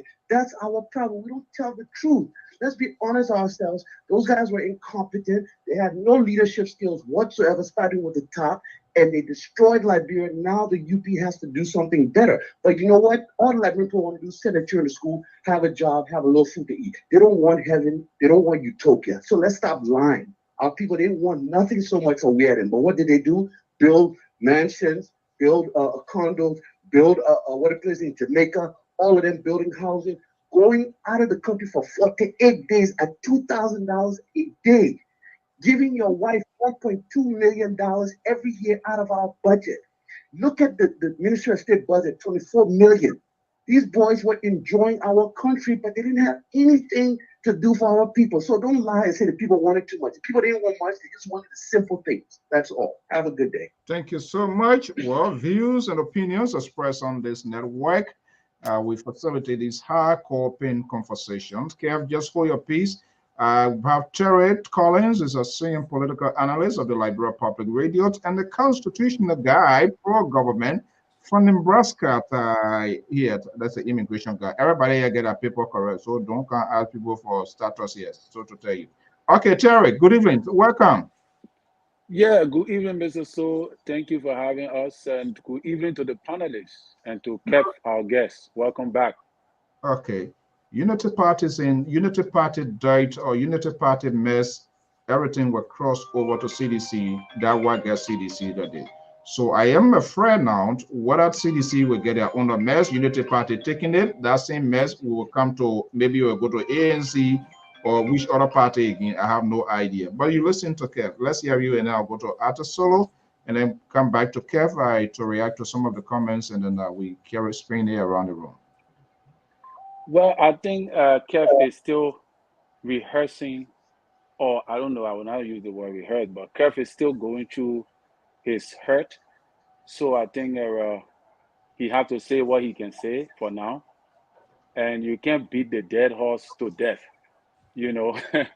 Yeah, but actually, it's just saddening for Kev to come on a network and blame Unity Party for the defeat. You know, it's very weak. I think that's a weak point. That's a very weak, you know, position. Because what Kev failed to understand is that President Weah himself acknowledged some of the reasons why they failed. He been saying these things in his church, and he even said some of them during the time he conceded. All right, and I want to think that President Weah overlooked the position he had as a president, not taking full responsibility of the office. Like I listened to Kev talking about the death and all those things that President Weah didn't have to speak because the investigation was going on. Kev need to ask himself, what was the reason why the American people voted out Donald Trump? It was not because of the coronavirus was killing the people a lot. No, it was because Donald Trump refused to show empathy why the people were dying. That was the state President Weah was in. That one of the places that President Weah fell. President Weah refused to show empathy to the death rate. Even at one time when Unity Party lost those people in the place there. All right? Have President Weah spoken to that? Those are the things that presidents do. Nobody is saying you are the cause for the death. You become suspicious when you refuse to speak. to the people, to show empathy, just empathy, that's all. You see what can happen to America here. When somebody dies or when there's a hurricane and when there's a shooting, the president sometimes moves from in his office and go to the site. He's not going to bring the dead body back to life, but he's going to perform his duty as a president, as a leader, as the father in Cuba. All right. And those were some of the things. And President, we are also acknowledge his inability to checkmate some of his political pundits that he had in the government. Like, for example, Jefferson Koji recklessly most of the time just come on and just give press conferences with all no hear no take. With all consultation, he just speak. As a leader, you cannot be having that in your government. You got to be able to control certain people of how to speak. All right. You just hold press conference and start saying things. So I think there were some things that President Weah did not take into consideration. And one of the major things that I think that caused President Weah to lose these elections was because President Weah, when he first started his leadership, he started to build properties. When you start doing that in Liberian society, the Liberian people start seeing you, they start suspecting you. Even if you were rich and you were using your own money, it's a bad signal you send it to the people because you didn't have these things before you became president. So when you became president now, within 6 months, you start building these things. It printed a bad signal on President Weah government. And that dragged along. Lastly, before I close, Mr. So, is that President Weah was not able to manage the media. He was not able to manage the information. The propaganda was poorly managed, and based upon that, even if the information was not good, it was against him. It sank in the minds of the people, and there was nobody to counter those information properly. So because of the lack of information, proper information dissemination. So I think those are some of the reasons why he failed. Okay, we always have dissenting views. We have Arthur Solo joining us from Nebraska. He's a pro-government, constitutionalist guide. It doesn't mean not necessarily CDC, but he believes in the principles of government as well. So Solo, let's bring you in here. There's some sort of a quote-unquote indictment here. And Terry was very illustrative, lack of empathy. We saw recently the car incident during the celebratory event of a Unity Party, which in itself, most of all came to a conclusion as some sort of domestic terrorist. The next day, the president-elect drove down to JFK Medical Center. That was more or less presidential. That was more or less empathizing with what is happening to your citizen. And these are some of the things here. From the government side, you believe anti-government. Let's hear from you. Fair indictment? Thank you. I want to congratulate the Liberal. Yeah, we threw a lot of punches, but I can see he's very calm and there's no heat coming out of him. So I know he's certified, and I still love him. I want to say hi to our senior brother, Keff Hassan. Mr. So and the rest of the panelists, and I think Dr. Jala, right? If I'm not mistaken. But what I want to say here is, Mr. So, the problem with the Weah-led government is not of Mr. President himself. It's the people that work for him. It's from within? It's, yeah, I would say the people that work for Mr. Weah are the people, the problem, not Mr. Weah himself. Mr. Weah policy is profit. But there's another thing that you have to understand. In this country that we live in, and you can prove me wrong or right, and Mr. Collins as well, and the Liberal, if the Democratic Party take over, they sweep all the houses. Everything down to the tax collector, they replace them. There's a reason for that. Because there's a lot of people that put their interest, their support on making that person the president, whether it's for the Republican Party or the Democrat Party. They must first enter in. If something left over, then they can, if the Democrat in power, if something left over, then they can pick a Republican guy just to consider the government of inclusiveness. That did not happen. Kev, I have to disagree with him on something like the mess from the Unity Party spill over. You are the fixer. You came in as a fixer. You can't complain. You accepted that. That's why you were bonding for when you were coming in. You promised that you were going to change the country. And that's the mentor you took on. It's not going to be easy. But what you should have done is to sweep the entire house. That way, the way the ball dropped today, you take full responsibility. Say, yeah, I put in my guys and we did this. They didn't do that. That's one. The second thing that Mr. Collins mentioned, the media arm of the government is totally weak. Every time is the government that coming to its defense. They always reacting to something that's already been published out there for days.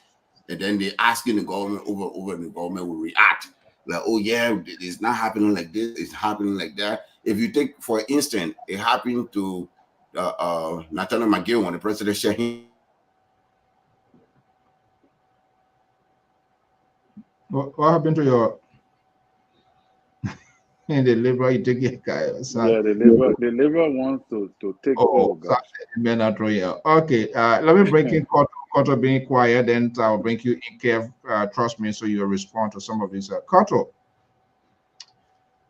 where is the disconnect? That the Liberal throw you out, the mental county, and you just wind it. No. I have snow here, so it might be a little bit difficult. Let's stay down in the east. Yeah, we already have snow. So yeah, that's the number one problem. The number two problem is that, like I told you, Miguel, how can you allow somebody in opposition to tell you what you have in your portfolio, in your sack? They will come out and say, oh, no rice. As a state minister or public affairs person or whoever is in charge, you should have been the first person to be there doing what the president did. But when the president came out of your office, who was supposed to be meeting with counterpart, doing international businesses and handling the country's national policy, he had to come down to Freeport to handle the rest crisis. And then when he there, while the media asking him and he's showing the media, he was there talking. And the president said, no, don't say anything. I'm here now. I'm going to do the talking. So as long as I'm talking, don't say anything. That's another problem, because the president can be the president and be the information minister and be the justice minister. That's another thing. Let's come to the justice minister. Justice minister, all of you guys, including Kev, you all know the justice minister is an opposition man. Why you allow the man to take your separate in the government? But then when something happened, like Colin was saying, when somebody died, they will always blame the government because you the one running the country, you the manager. If Mr. Soul gave me a store as a manager to manage it, if somebody steals something from that store, it's my responsibility. Right. God forbid. God forbid. But here's the thing. The president can come out and give a statement. That would pressure the justice minister. It's not that the president can't say anything. The president come out and say, look, we want those responsible for those deaths, we want them brought to justice immediately, and justice minister, you have the support of the president and the office of the president behind you. Let's see what the justice minister does. But look at the glorious issue. It came from the Concerned Liberia Network in America, a pressure group to pressure, not even CDC, to pressure their own justice minister before he go ahead and indict Gloria Musi Scott. But they all sitting out there and nobody does something. And let me come to Mr. Amos, George. You were asking Kev, what are the election was stolen because Koji said something. Who is Koji? Is he the standard bearer or the vice standard bearer? Koji is a partisan, right? It's a party secretary. The mean person of the party already spoken. Then you want the janitor that clean the house to come and tell you what? They put a classified document. And I mean,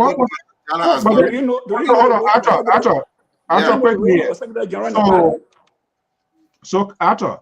Yeah. Then there's a big disconnect. This seems suggests to me that there's no disconnect.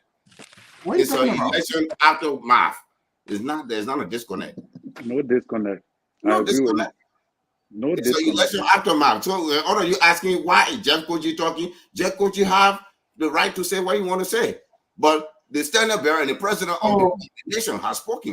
Why he's saying is that a view of the party or the individual view? Does he present himself as a CDC platform or the mayor or Jeff Koji? He spoke as a secretary general. He was speaking as a secretary? Of course. Come on, man. As the Secretary General of the party, not the nation. The president of the nation conceded. What you want more? Anyway, go ahead. So let me ask you, Mr. I see. That's why you lost it. That's why you lost it. That's why you lost the election. Could you have the power to overturn the election? That's not what we're saying. Why no, you are doing? He was. I can tell you. That's why you lost the election. The Senate Bureau telling them to go home to go about with a number of businesses, and he coming back to tell us as a number 3 person, one of the powerful person within the ruling establishment, telling us that the election is stolen. What? Mr. No, that's inexcusable. That is not. Mr. So, can I ask you a question quick? What was Jefferson's position on the campaign team? The Secretary General. Is the Secretary General? I know he's the Secretary General of the party, but what was his position on the campaign team? I don't know. Was he elected to play a role on the campaign team? Yes. He played Kev was. I don't care about his position on the campaign. No, listen. Besides that, I want to ask a question, Mr. So. No, hold on one second. I want to ask you specifically as the host. Let me ask you. Okay, wait for it. You answer my question there where you ask me. I don't want to go ahead, ask the question that I'll ask you. Because I want to ask you, I want you to be fair. Okay? With respect to Jefferson's position, right? No, hold on. I'm not talking to you. Your own question on there. Wait first. Okay. Kev will answer that question. His specific role. But what I do know, Jefferson is not just only the Secretary General. Jefferson is playing a major role in the campaign. I don't want to exaggerate his position, but that I know because he was going all around. He was putting auxiliaries in places. He was making sure everything was done. So when you're speaking, we can't have this sort of double standard. Oh, I'm speaking as a minister. No, I'm not speaking as your minister. They say he's speaking as a. When he speaks, it's like the party is speak. Party speaks is when he speaks is that he get the consent of the executive committee of the party. Why would the standard bearer say something? Then you having the secretary of the party calling a meeting and telling the nation, telling the world, not just only Liberian, the diplomatic enclave, that the election is stolen. That has the propensity for violence to break through. That people they would believe that this is not the disconnect I'm talking about here, and that's what I was asking the Kev the question was the president announcement, was that a consent of the party hierarchy? They have a campaign management thing. They were monitoring. They have their whatever situations or whatever war room. They were looking at their own data. So are they saying they were not reporting to the standard bearer who was contesting for the standard bearer to come and make a statement and then Secretary General to come say, oh, elections stolen? That's the disconnect I'm talking about. But just keep your questions. Trust me, I will answer that question. Just write it down so you can Sonny. Let me bring in Quattro, then Kev will respond. Then Kev will respond. Then Kev will respond to the thing. Quattro. You bring in Kev. You and Kev have been watching all day. You and Kev been going back and forth. There's new idea coming because these are the old politics that causing problems. Hey, we don't do that. Yeah, that's the one. Kev is our guest. No, what did I say? I said the old politics that were causing problems. No. This is the same team of command you can follow. I am driving this other LPR train here, and I am in charge. Go far away your question. Trust me, your question will be answered. That's how we're going to bend rule. So don't come bring that immigration. I told you earlier, I say don't come like immigration man here. Can't ask me for paper. My paper intent. Koto, go ahead. I will come back to you before Kev answers response to some of those questions or comments. Koto, let's hear you. Yeah, thank you, Mr. So. I think we already know that Kev is actually regretting right now. And this is just like a commentary after the event. I think from now on, they should just keep quiet and start, taking repercussions. Because he sits there and said they were spewing lies to the people of Liberia. Nobody has spewed lies more than they Keff Hassan on the Spoon FM and other agency or organizations or radio station that he was talking on. So these are some of the things we were talking about. Instead of you selling your government, You there spewing lies. And if they think that other people were lying, why didn't they counteract the lies that people were spewing out there? He says right here, like I said, he's right in America. The people are there. The people that voted are the people that were seeing the reality on grounds. So where do you come from to say people listening to lie? If they are there, the president was concerned about them. Why would they vote against him? If they were there, the president seeking their interest. Why would it? Because those are things that you will sit there. If somebody came and told me that, for example, Mr. So is XYZ, and I know on this channel, on the Lpr here, he's not that, I would definitely not listen to what he's saying. Okay? But you sit there, you did not sell your government, rather, they were coming up with surplus. You coming up with surplus, the people now feeding the surplus that you're talking about. You come there and say that they're later and say the government is suffering. The government is suffering. If I tell somebody I'm suffering and riding $1 million cars and I'm eating the best of food and the people sitting inside me and looking at me eating the best of food, who gonna listen to me? And this is what the government, the people of Liberia were actually going through. But again, Kev, I think this is no time for what they call Jefferson Koji to come now and start spewing all of these, what he's saying, because I don't even want to repeat that. It doesn't make sense to me at all. This was the very Jefferson Koji that was sitting there when they have pre-marked ballots that were collected in Lofa. What does he have to say about that? Pre-marked ballots were elected in grand jury that these issues are there. Why can't he talk about these things? Okay, and now he coming out to cry. If the government start crying on people, the opposition cheating, that's just sad for them. Okay. So that's just what I just want to agree in. And he another thing was he said the government brought the hardship on them. The government came in and saw the debt of 900,000. See where we are now, 29 million that have tripled in 6 years. What justification have you to give that? In 6 years, the people left 12 years and had 900 million plus, but you came and have 29 million. We calculated 3 plus the amount. So I mean, this is no excuse. We are not even going to be crying right now. I think what the government is doing is the incoming government to see how they start to handle this situation, because we are not going to be sitting and be crying like what the CDC is doing. You saw that the government came in. You what you expected, you didn't see. What you have done, what you have been the first thing to do is to make sure you have a turnover and then follow.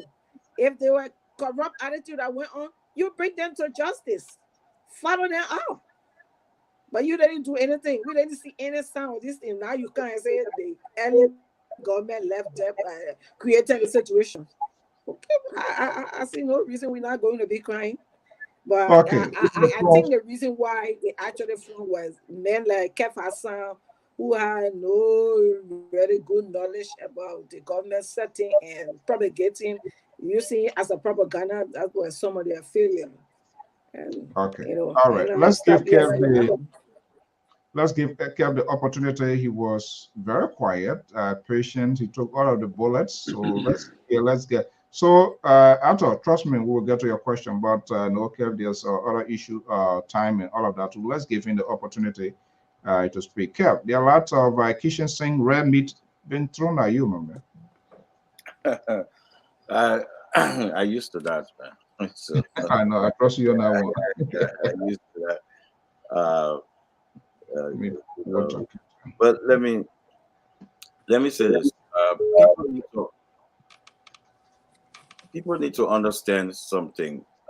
After election, you go back and reflect and look at some of the issue you, why you lost the election and all that stuff. I remember after the Mitt Romney election here to Barack, they were asking, they brought brought the issue of being international. You know, that was one of the area that affected them and other stuff. And when you try to do the same thing in Liberia, they say you complaining. Why are you complaining? Liberia is a tough nation. Reason number one, the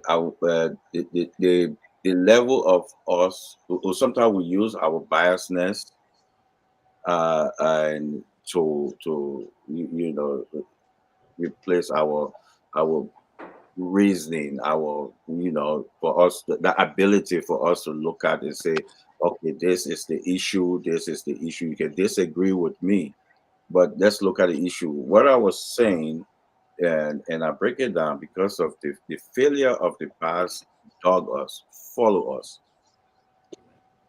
And these are areas then that I'll look at, because it got a whole lot to do with stuff.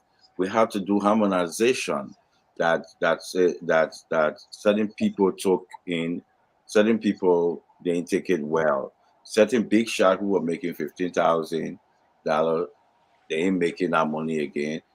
Issue. So these are issues we look at. It's not complaining. So you can disagree with me, but don't look at it as complaining, because you have to see the areas then that we identify. And this discussion, and I'm telling you, talking about, I had this discussion with a non-Liberian that we discussed it, and we saw the holes and see things and we look at it. But when you bring discussion to Liberian, oh, you complaining. We have to we have to look at. You can disagree with me, but it's not complaining. It's area that really affect. But because the Liberian forget that they fought the war, so they don't think on that. One of the effectiveness from the Unity Party, they've been so effective, is to look at people who speaking the truth and turn them into liars. I will give it to them. What they did is certain individuals in the Unity Party went in the mindset of people like my sister Kotu there. They went in the mindset. They make them to look at some of us as liars. They make them to believe. Like my sister Kotu would believe that the president or Finabondo called the Kush company and buy Kush and bring Kush. They believe that because the Unity Party make them to believe those things. So they were very effective on those areas. So we're looking at the areas that we know that we should have been strong on those areas. Our information wing. Our I don't like to use propaganda because propaganda are lying, but our area, to combat some of these things, and that we believe that the Liberian people will not buy it, but hey, 1.28% bought that, and it affect us. So these are the areas we identify, we looking at. So like a guy called that he's a doctor or something. When I listen to him, everything he's saying, if I close my eye, I would think I said what else been talking. So you can tell where he's getting his information from. It's easy to see where Liberian people, when they talk, you can know exactly where they're getting the information, because they actually take the mind, the actual a mindset for them to reason well, and they put it somewhere and use the biasness and hate and capture certain things and bring it to them or make that their talking point. So when we speak the truth, number one, you'll get 16 billion loss, 100 and something million US dollar. One person taking in the packet or two person putting in the packet and go. Those things, and and they recite those things, they put in the mind, and they believe them. So I remember I was sitting with one of the opposition senator in Maryland a couple of years back. They were talking about 16 billion. I said, my man, you know there's no 16 billion miss. You know what he told me? He said, that you all need to clear out in our business. So you see, behind closed door, when we talk to them, and some of us who do have the opportunity to sit with them, have 2-3 drinks that we talk, they laugh, they play fun. But, but then because we cannot call the names because it's not right to call their names, but they actually play fun when you see people talking about certain things that they don't even know about, but they believe it. They believe those things. But like you said, Mr. So, you saw GMB went to the hospital. He looked presidential. You saw that. Well, with his Muslim children died, what was GMB? Why didn't he go there? Also, he only looked presidential when he going with the partisan. But what about the Muslim children that died in their house, that burned? I think about 2 or 3 years ago with the president. What was GMB? What about the CDC children that had the accident or had a big wicked? President Weah was there, so he empathized with our people who had a big wicked. So when we pick and choose and don't look, and that's the problem. And then we look like the people who are not speaking the truth. But I can tell you several things that happened. JMB were not there. So, but this president has a record before he become president that he did a lot of things, a lot of death and things that he took part, that he went there. He did a lot of things before he become president. So we take those things and we throw them away. Don't we take another thing? So that is the issue. So when my sister said, to say I'm doing the lines, it's because they have programmed their minds to see us as a liar. Because she see what is saying. Imagine Amara Corner now is saying no 16 billion. Well, my sister that I know her long doing this politics. I know one of the things she used to do. Let me make you laugh here. I know she against my government, but while on spoon, she want to call my phone to talk on the radio. I said, no, you're not call my phone. Look at boy.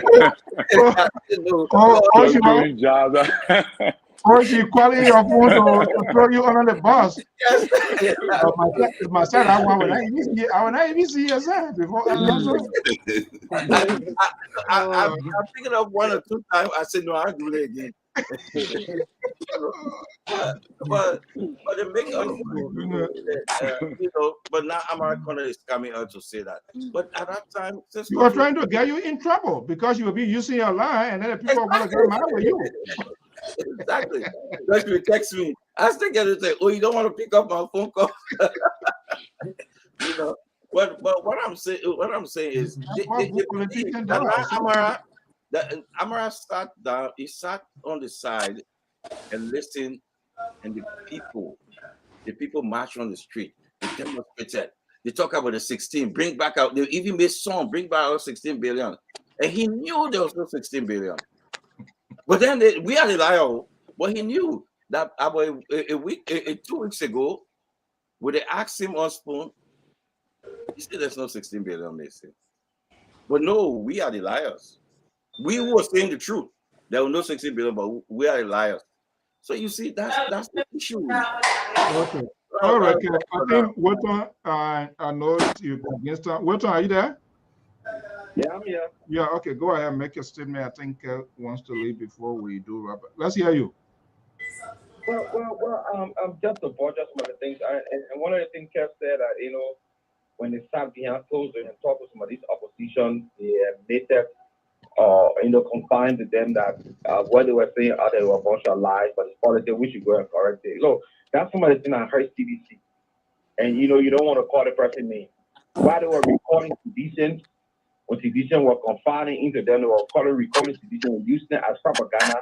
Sedition was conceding, it was a kind of, hiding their identity or hiding who said what.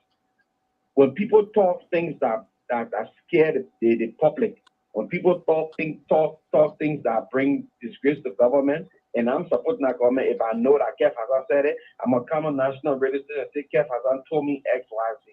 And let Keff Hassan come and tell me, say he didn't tell me.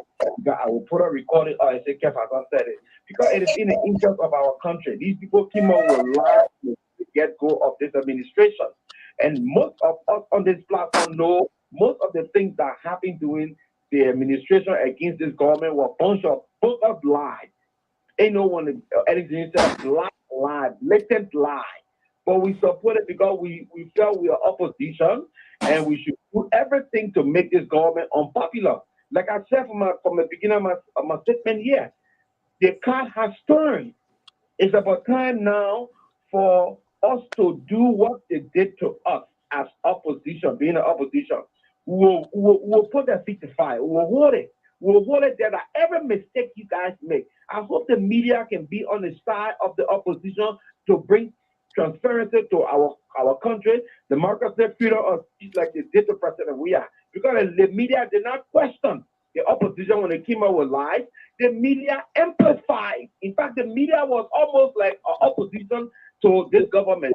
So the media should play the same role. Unfortunately, we're not seeing it right now when we see that the opposition is calling for ceasefire. The opposition is saying, let's lower the expectation of Liberian people. Let's do this. No, you're not going to lower the expectation of Liberian people. You guys are Henry Costa. rescue our country. You guys should put the role that President-elect Waka said in the 100 days. He said, I ain't missing my word. I'm serious. No car would be stuck in Liberia, traveling to the length and breadth of Liberia, into Monrovia, Liberia. So the road from the southeastern region, no car should get stuck on that road. We're holding President-elect Joseph Boakai to that. The first 90 or 100 days, and we'll see cars be sticking in the mud. Oh my God, trouble. Coco, you're gonna be begging for free pass. So we'll give it to you. Okay. That's what we're gonna do. Okay. Thank you so much.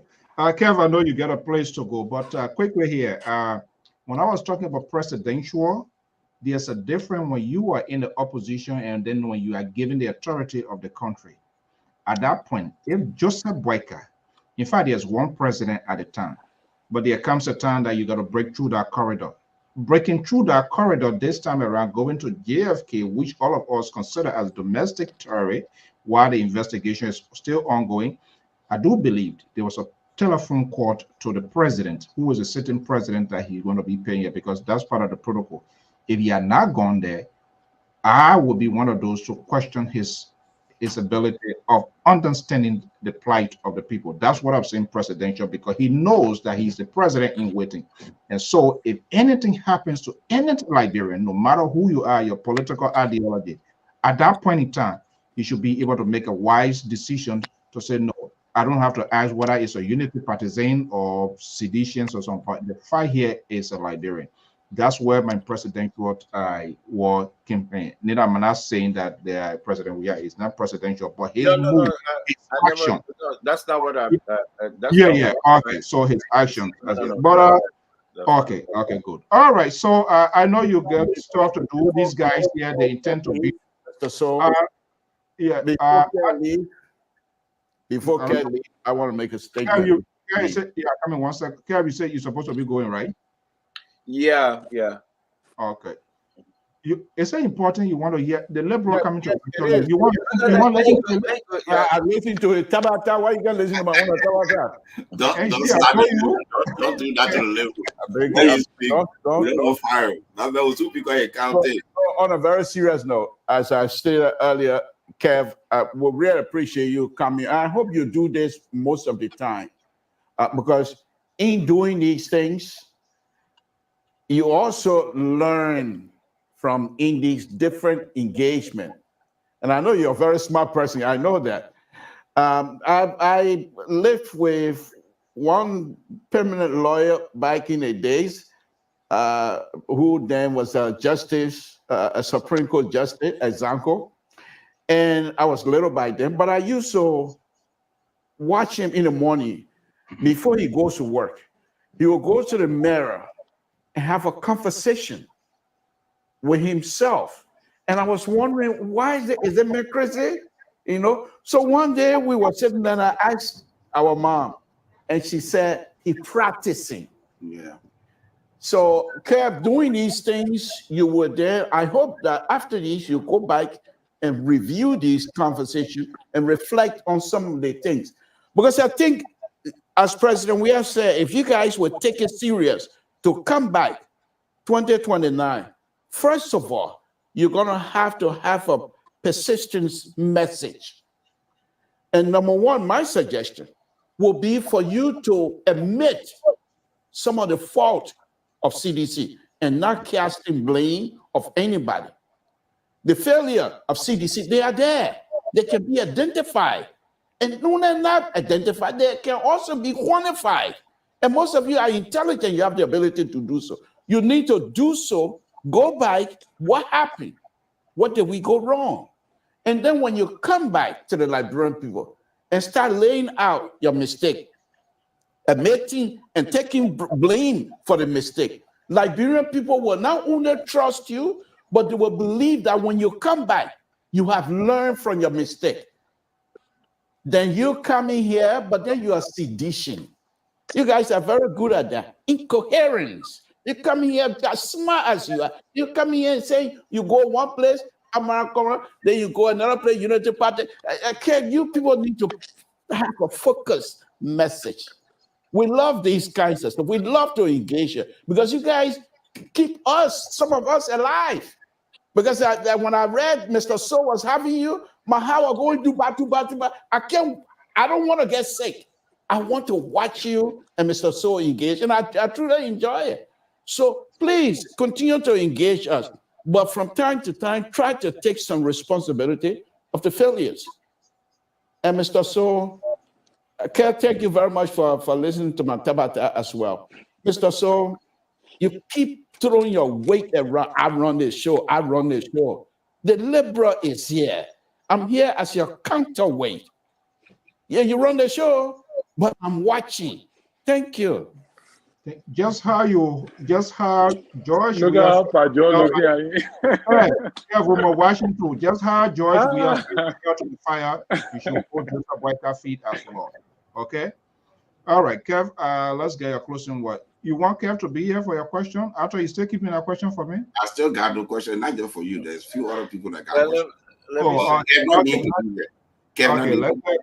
me say thanks to you all, and I will, visit the show more often now. The closing argument is going to be coming on very soon. So, giving time, I'll pop in on this on this platform. I enjoy it. I love to come on this platform. I thought you finished closing the argument. The argument we want your opinion again. The argument. The argument now. Okay, yes, then why sort of opening argument now because that different one. Opening argument. Well, let me say what I would do and what I would not do. But before that, let me answer quick, my brother Wilton Ketter. I don't do that recording on people. I don't do that. If I sit behind door with the opposition and we talk privately, we remain private. So I am not going to do that. I would not do that. And that's why I was able to sit with some opposition. We talk things.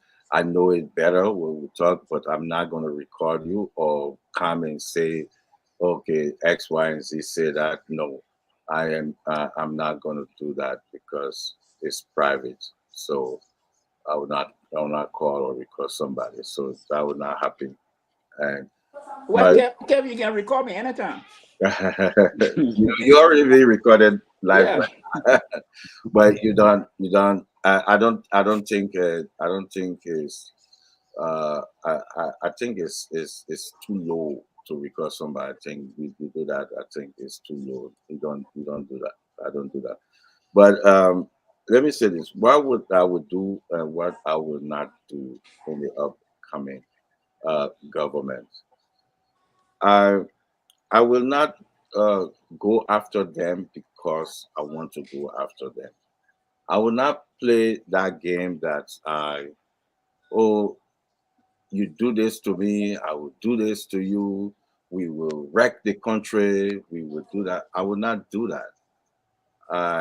But what I will do, your campaign message, what you said you're going to do, we'll talk about it. You will do it. You say you're going to put TV station in every county in Liberia. You have to put a TV station there because it will call you out on that.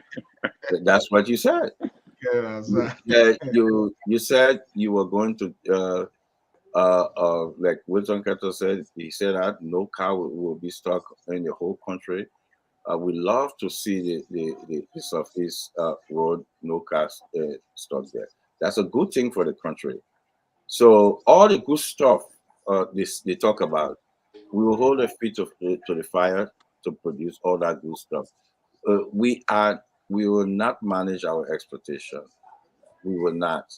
So it's something that they need to do. And other things, when I talk about the lies and stuff, I'm not making excuses, but I can tell you that Mr. Toll and Liberia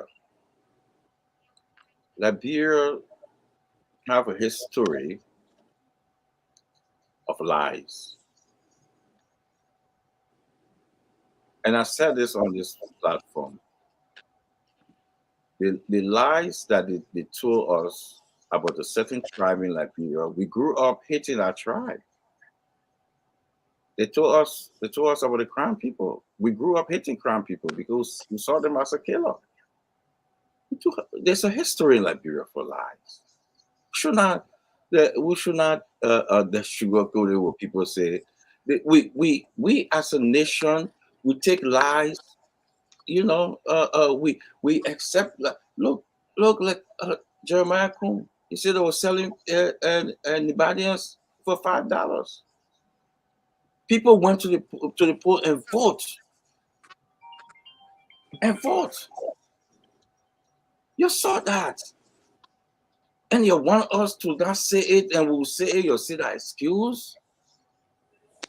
He said he campaigned on lies. They told us that they buried 200 Libanians alive. We saw that when we were growing up. We saw Crown people as killers. People joined the war because they told them that they kill they bury children, they go and they die. It's a fact. So when we talk those things, you say no, we shouldn't say it. Kev. But Kev, where you going with it? Kev. Hold on 1 second. Kev, so CDC seems to be a victim of where these lies you claim to be. Is that a case? What I'm trying to say here is that one of our mistake, we underestimate the lies from the opposition that helped to put us. I was talking with a Unity Party guy about a week ago. We're just chatting all these things, and he said to me, he said, Kev, he said, when our narrative, people on the street repeating our narrative, you should know you were in trouble. Because all those things they were saying, all the lies they were saying, right? The people were repeating those lies. It reminds me, that's why I brought the war. It reminds me that when we were little, we could hear them repeating the same lies. So it's something that we need to call. We can't just sit down and allow it. So if I ask you guys now for the message of the Unity Party, it was Kush. It was this. Somebody talk about the I don't know if it's the so that you talk about the drugs. You know, it was drug security through the American. They saw that drugs, they burned that drugs. Yes, sorry. What happened in at the court get nothing to do with the president. The justice ministry put the case through, and the judge said this. It went. They say it's the president. There was a whole plane. There was a whole plane of drugs were arrested in Sierra Leone. So you will say Marabio carrying drugs also. So all those things. Problem now. Yeah, all those things that the people they soaking and they believe. So when you hear the people on the street telling you, I feel like Bondo brought drugs, then intellectuals will sit down and they lie because they want to win the election. Okay, quickly here. It affected the nation. Your party said, the president said 2019. Are we going to see CDC 2029? CDC will be rebranded, or what will it look like? Because it seems to be, and something says something here, and that's not just on the CDC. It's part of African politicians. They never take responsibility of their fault. They always put out this sort of defense line here. So I'm not sure what was the real lesson learned. So it seems to me, all what you are saying, CDC is now taking this blame as a conspiracy against the party. People hate the president out of jealousy. The media is responsible. And if I could make specific reference based on what you were telling Dr. Kula, taking it for spoon, is CDC saying their political defeat as part of a spoon contributor to that too? You know what I'm saying here. I'm pointing out an old age issue in Liberia. That's why I went back to the war. I think you're missing my point. You think I'm making an excuse, a reason why I'm telling you. Yeah, but the war is. I'm telling you. Not true. I'm telling you that Liberia, there's a history in Liberia on lies. Lies sell. So when the CDC realized the history of lies? But I just told you, I said one of the our fault after the election result. Wait. I said I just told you one of our faults is to believe that those lies will not hold water. So we did not focus on them. So it was after the election result you realized these lies were taking place. Well, you see, when you see a result of certain things, then you realize that those things had an impact. It had an impact. The lies had a serious impact. That's what I'm telling you. Okay, let me ask you.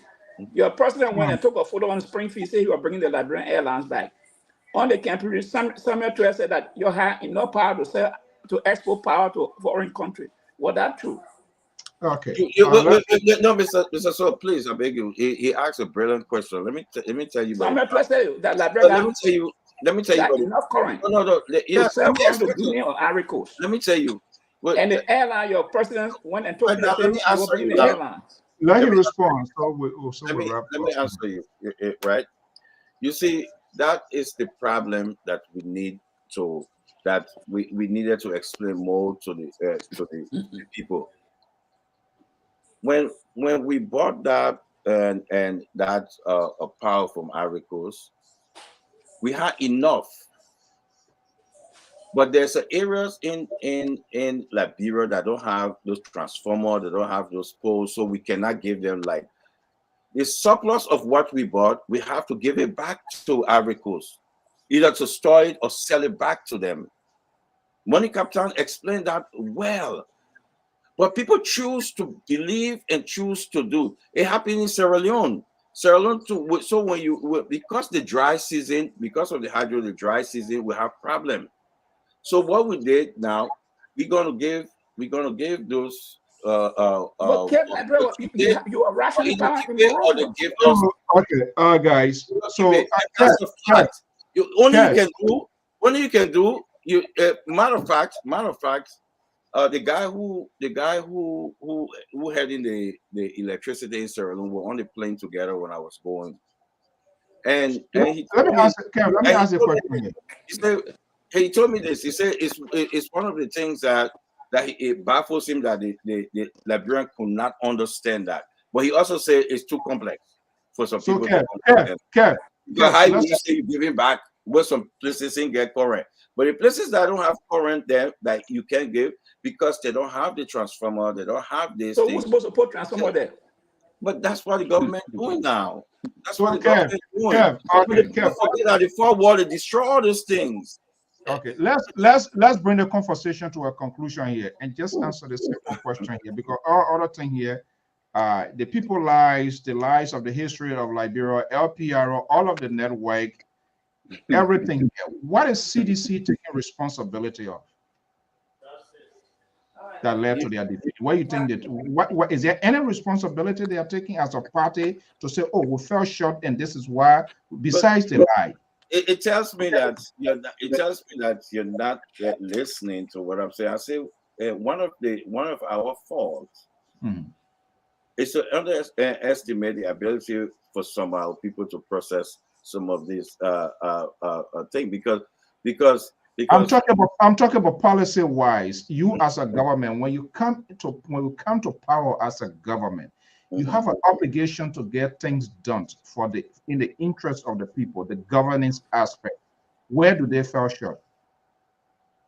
You see, you ask a question that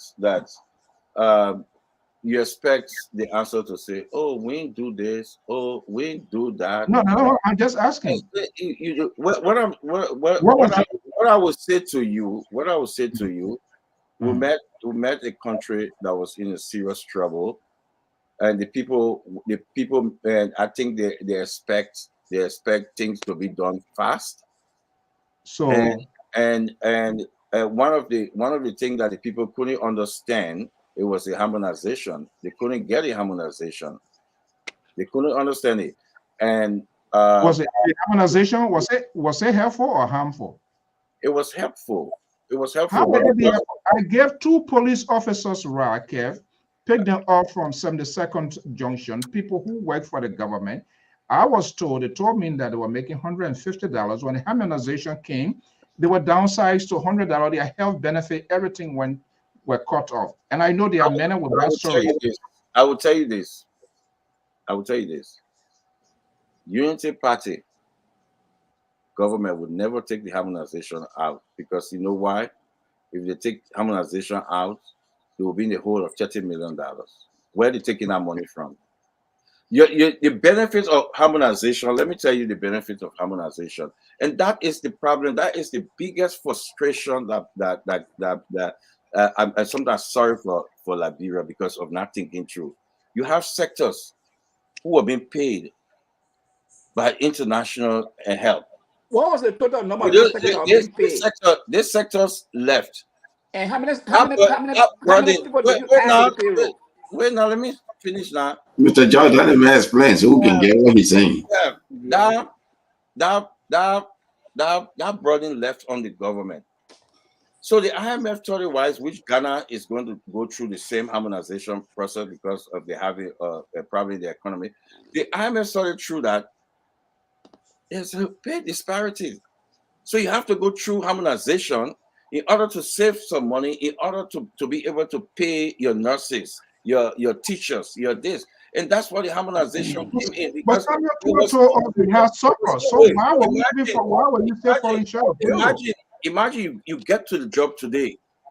Your area of revenue, that budget gone.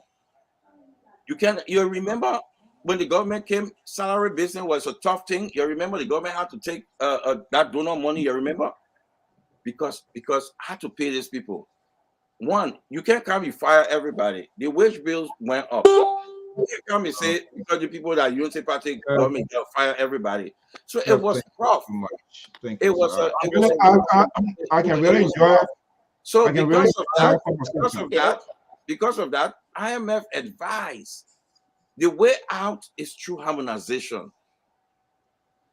So they harmonized everybody, including the ministers, everybody, because people were making $15,000. So they brought people down to level. Yes, I heard that's your story about the police. But I'm telling you, if Unity Party take harmonization out, guess what will happen? All right. The free WIAC fee will not be paid. Thank you so much. University tuition will not be paid, because where are you taking that money from? And that's why I'm going to say manage your expectation, because they know the reality. To control a government without external budgets, it's as tough as anything. But people don't want to believe that. So let's see what Unity Party will do. Okay, so let's see what Unity Party will do. What? So Kev, quickly here. I don't want to. I know you are done with. I really enjoy having conversation. You're tolerant. You're patient. So what is the state CDC now living with Unity Party? Because tomorrow we want to hold Unity Party. What do you think will be the state of affairs that CDC now? CDC, even though they don't get, so do you think everything is okay that Unity Party will not complain? Because almost like Black Dragon, reverted devil. The work. Let me remind you again. We fought 14 years war. The work still going on. But what the CDC left for the Unity Party is different. We're leaving more people on electricity than ever in post-war. That's not true.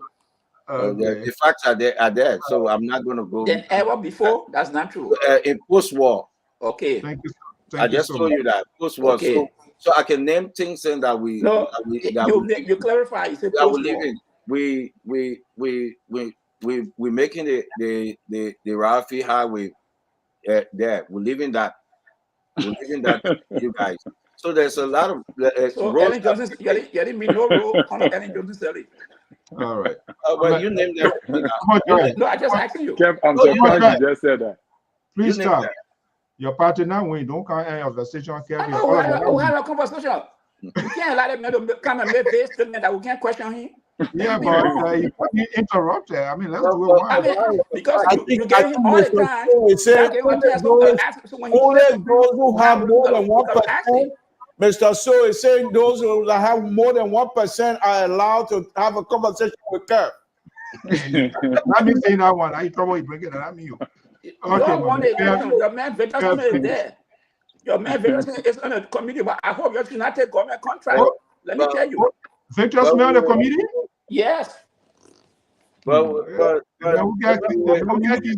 lastly, we'll watch a Unity Party. We're not going to oppose the Unity Party because we want to oppose them. No, we're not going to do that. We're not going to do what they did 6 months after there was a big protest, and we're not. We're not going to do that. So what we're going to do. Excuse me, 1 minute, Kat, just 1 minute. Thank you. I hope you'll come on my show as well. But I really enjoyed the half hour or so with you and Mr. So. This is one of the best on LPR as far as I'm concerned, and I really appreciate you. And thank you very much, folks. I have to leave, and I'll say good night to all of you, Mr. So. Thank you very much. Yeah, I'm right behind you. Everything require you came with noise. So I know you're hungry now. Go eat. Guys, again, thank you for being here. So all right, Kev. Look, Kev, thank you so much. I mean, for us here, we no matter what, people don't want to hear certain people for whatever reason. We believe Liberia is Liberia, and everybody's voices must be heard, regardless of our political differences. If we don't talk, if we don't have this conversation, I'm not a soothsayer to say now I get to know the lies and all of that led to CDC. I hope the Unity Party will not tell us tomorrow, at CDC level with trouble, and that's where we are. Keff Hassan, thank you so much, my man. Anytime you are most welcome to pop in here. Thank you, sir. All right. Bye-bye. Okay, Arthur, before we go, you say you still get a question, my man? I thought you said huh? I reserve the question. So why you want to sweep on in the raw question now? No, let's hear your question. Let's see whether it has to do with Unity Party. Then Koto and Terry will answer it. Well, I have a question for Madam Jada. She put out a figure of debt. That the way she get that figure from, about 20 something she measured. I want to know where she get the figure from. Which institute put out that debt ratio that she's talking about? That the Unity Party going to be inheriting. I want to know that. But that's something for her to answer. But Mr. Soul, let me just turn my question into a statement because I don't want you to. Ask your question. No, ask your question. My question if you in a democratic process, and that the candidate conceded to the person that won the election, and then you have people questioning the campaign manager or whoever is there why he's saying what he's saying. What relevant does that have against anything? That's why I want to ask you as a moderator, as that educating the people now. So here is the tricky thing. And the reason it became a sort of point of conversation was, again, I will come back to the point which probably you wouldn't like, is when the Secretary General, who is actively on the campaign, I see that as a very honest statement and something that for the president will ever be remembered. I mean, the ordinary librarian will not understand it because of the divide and the bickering in the politics of the country. But what he has done, it was the same thing with Jonathan Goodluck. And he could potentially, if not now, to get an international recognition for that. But I was judging from the point, the reason the president made that, I believe people within his campaign have told him now, Mr. President, we have reached a point where we can no longer go. So President considering it was a very great thing. That was my initial reaction. Then let us see official, not just ordinary partisan going stand somewhere and people talking, but an official person that when he speaks, people will listen to him to say the election was stolen. They're like, wait a minute, where is the coordination? Where was the debriefing that was provided to the president for the president to have made that sort of statement? Because then I was like, the president undercut the process as well. Because that could be the advice of the campaign, say, look, Mr. President, from all indications from where we are gathered now from our data and what is remaining, it does not commensurate with the numbers that we have to put or anywhere, whether we even win it, a Unity Party people have made. So that was my general conclusion on that. But then when the Secretary General came back to say the election was stolen, that's where this my disconnect came from to say, wait a minute, was there any conversation? And if conversation was held, who all were involved in that conversation? Because that could be a proposal of the campaign to say, hey, and they should have communicated with that because nobody want to be caught unaware. So right now, it leaves off with a lot of happening, people saying, the president didn't consult them, and this, and that's what brought attention. But I think the president, he did the right thing. See, like I said, what is happening in Sierra Leone is the aftermath of the process in Sierra Leone. It is what still get the country to go where it's going. But I think the president did a noble thing, and people who were bashing at the president, he do this, he do that. No, he was, and there was a lot of information. In fact, prior to that second day result, what the president conceded, there was some sort of circulation. I don't know whether most of you got it, where more or less it was going to be put in the CDC. But when I found out that day, when the commissioner said that a Unity Party was still in the lead, it was glaring at this point in time. CDC were reaching to her Waterloo. There was no way out. Because if you can't get it from the southeast, the possibility you are not going to get it anywhere to put them to the finishing line. I mean, that's my view. That's my opinion on this whole thing. But I think that's where they fell out. I don't see the reason why the Secretary General would come out to say election was stolen. That was wrong. It doesn't stand a good. You're pressing the minds of other partisans who were believing in that. You know, you see the precaution here. That what led to the September 6th here.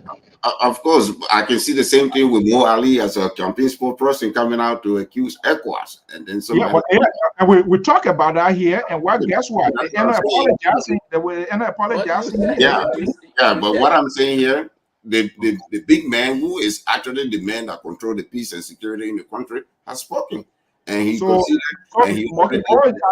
United Party people issue a press statement condemning that. I saw that press statement, and I read it as well. You know? Did your president issue a press statement to condemn? The president I had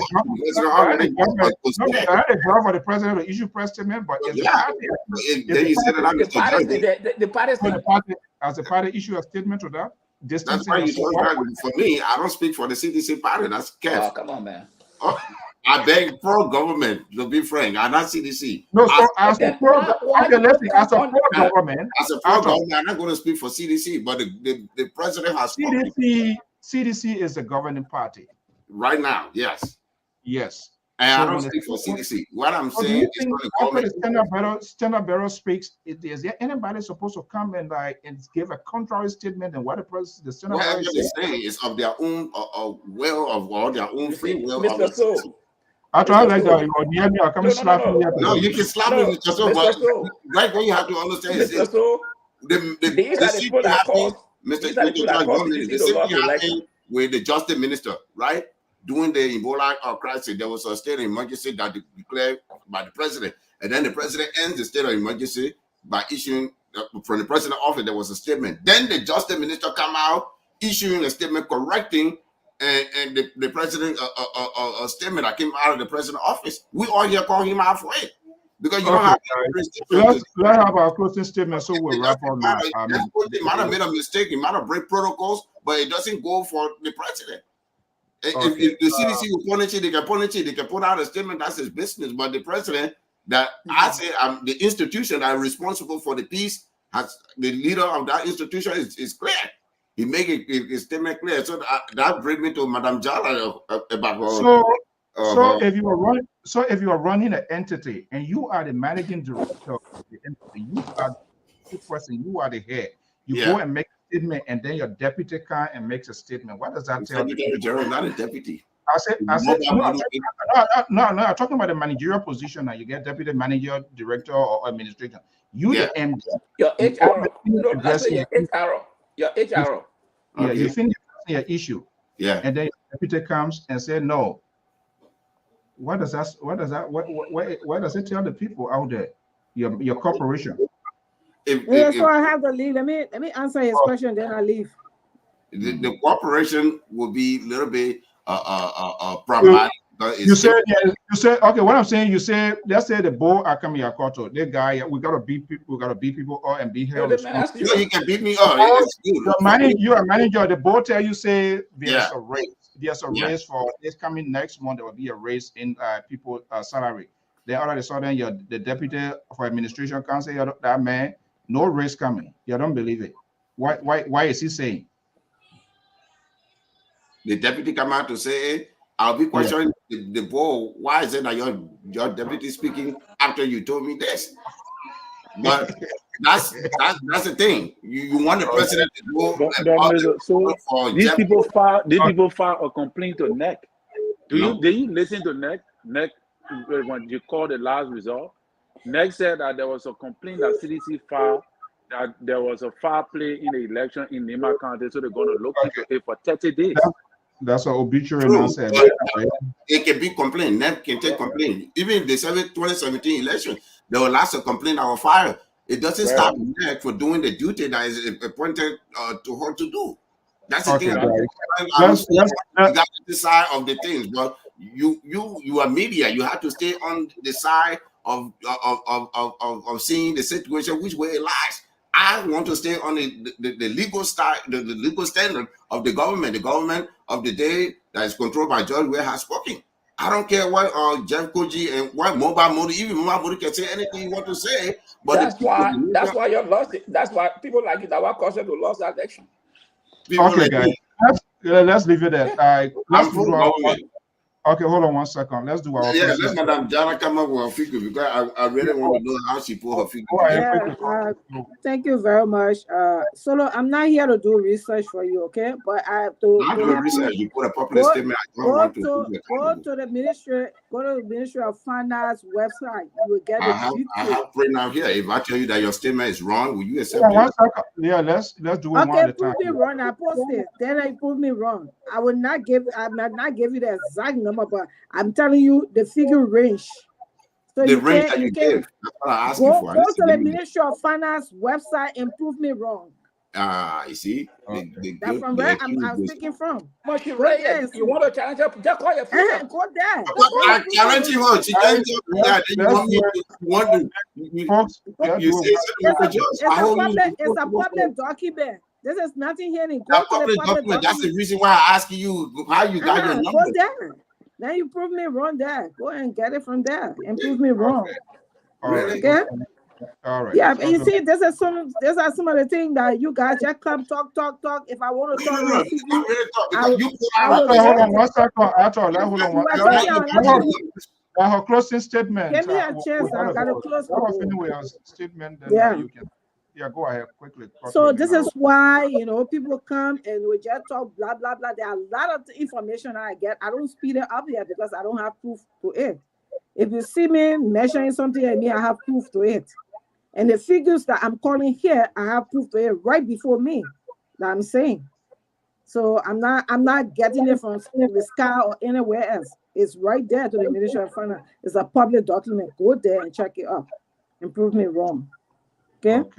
Yeah, and this is why sometimes we come, to discuss this thing. And I want to, talk to our brothers. The other time was saying Jefferson, what they call Mo Ali. Mo Ali will tell you the result he got from that information he spilled out there. And I don't want to talk here, but he got the latches for it. It's not only the party that spoke against it, including the president-elect. He know what the president-elect told him, and those were latches that he got. And this is a responsible government we want to see, not just anybody coming to just talk anything. When you're talking, have proof to what you're saying. Because if you come here, I see the CDC saying we'll hold them to this, we'll hold them to that. I agree, they have the right. But if you come here, at least come with a purpose, come with a truth. They say lie, lie, lie. The people lie on there. All of these people were lying, and you people did not counter at them.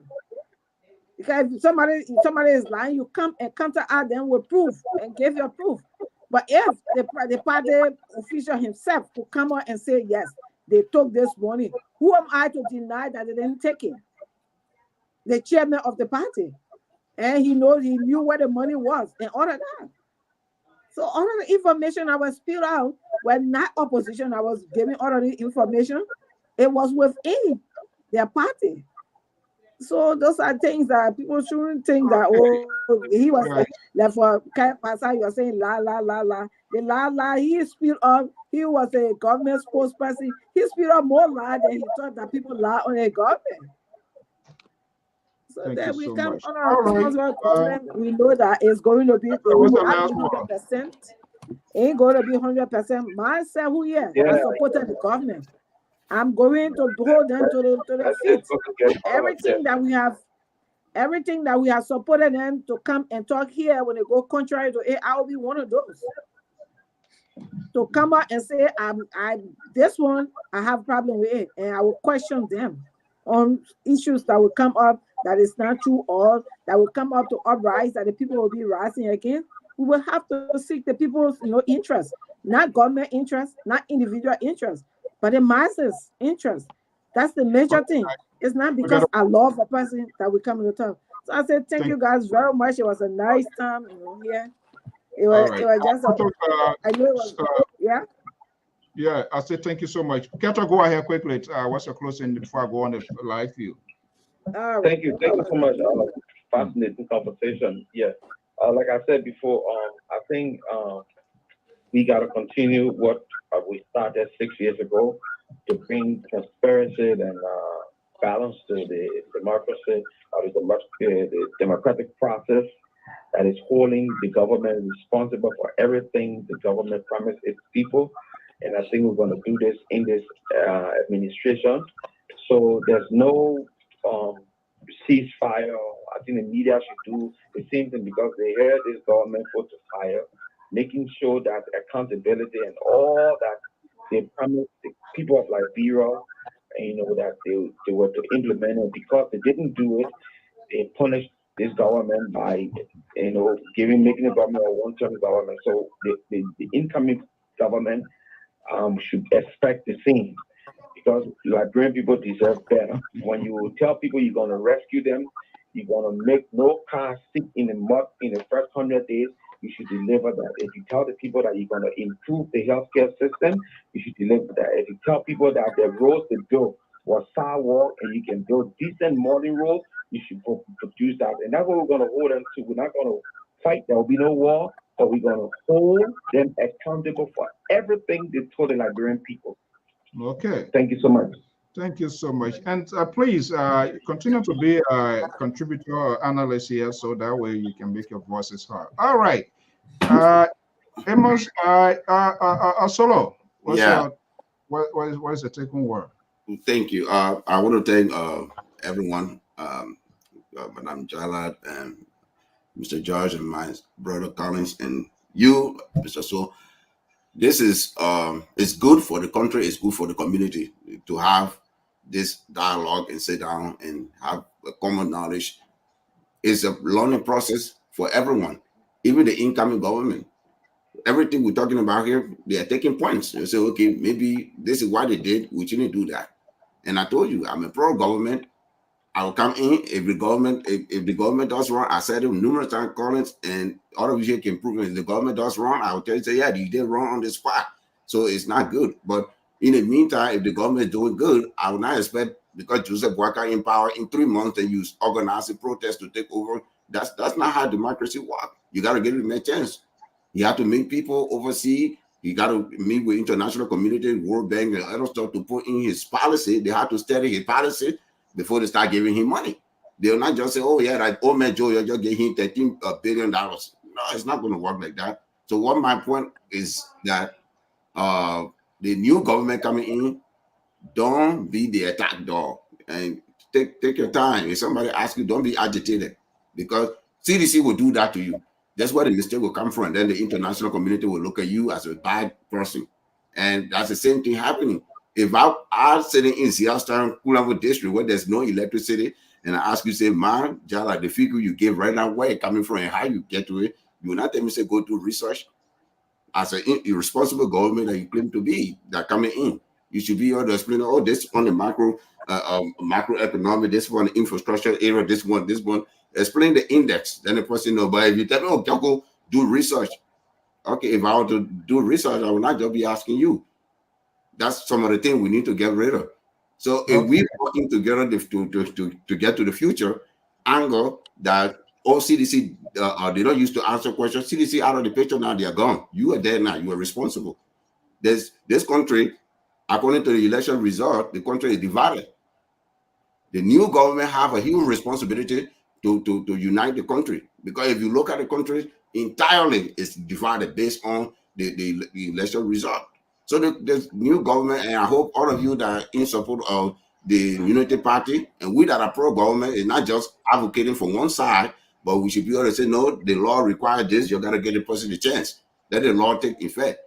So we have a huge responsibility. We all should work in the fine print, not just attacking people, or because you have a master's degree, you are a lawyer, you are an immigration officer, you are a panelist or a host. No, we all have a collective responsibility that the information, you just heard Keff Hassan, you were telling that the honor estimated the propaganda from the people. The same thing can happen to you that coming in, the new government. If you think that, oh, the CDC just lying, they will take that to the finish.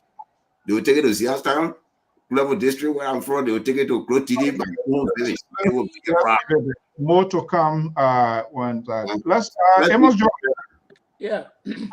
What's our take-home message? Mr. So, you see, I will tell people,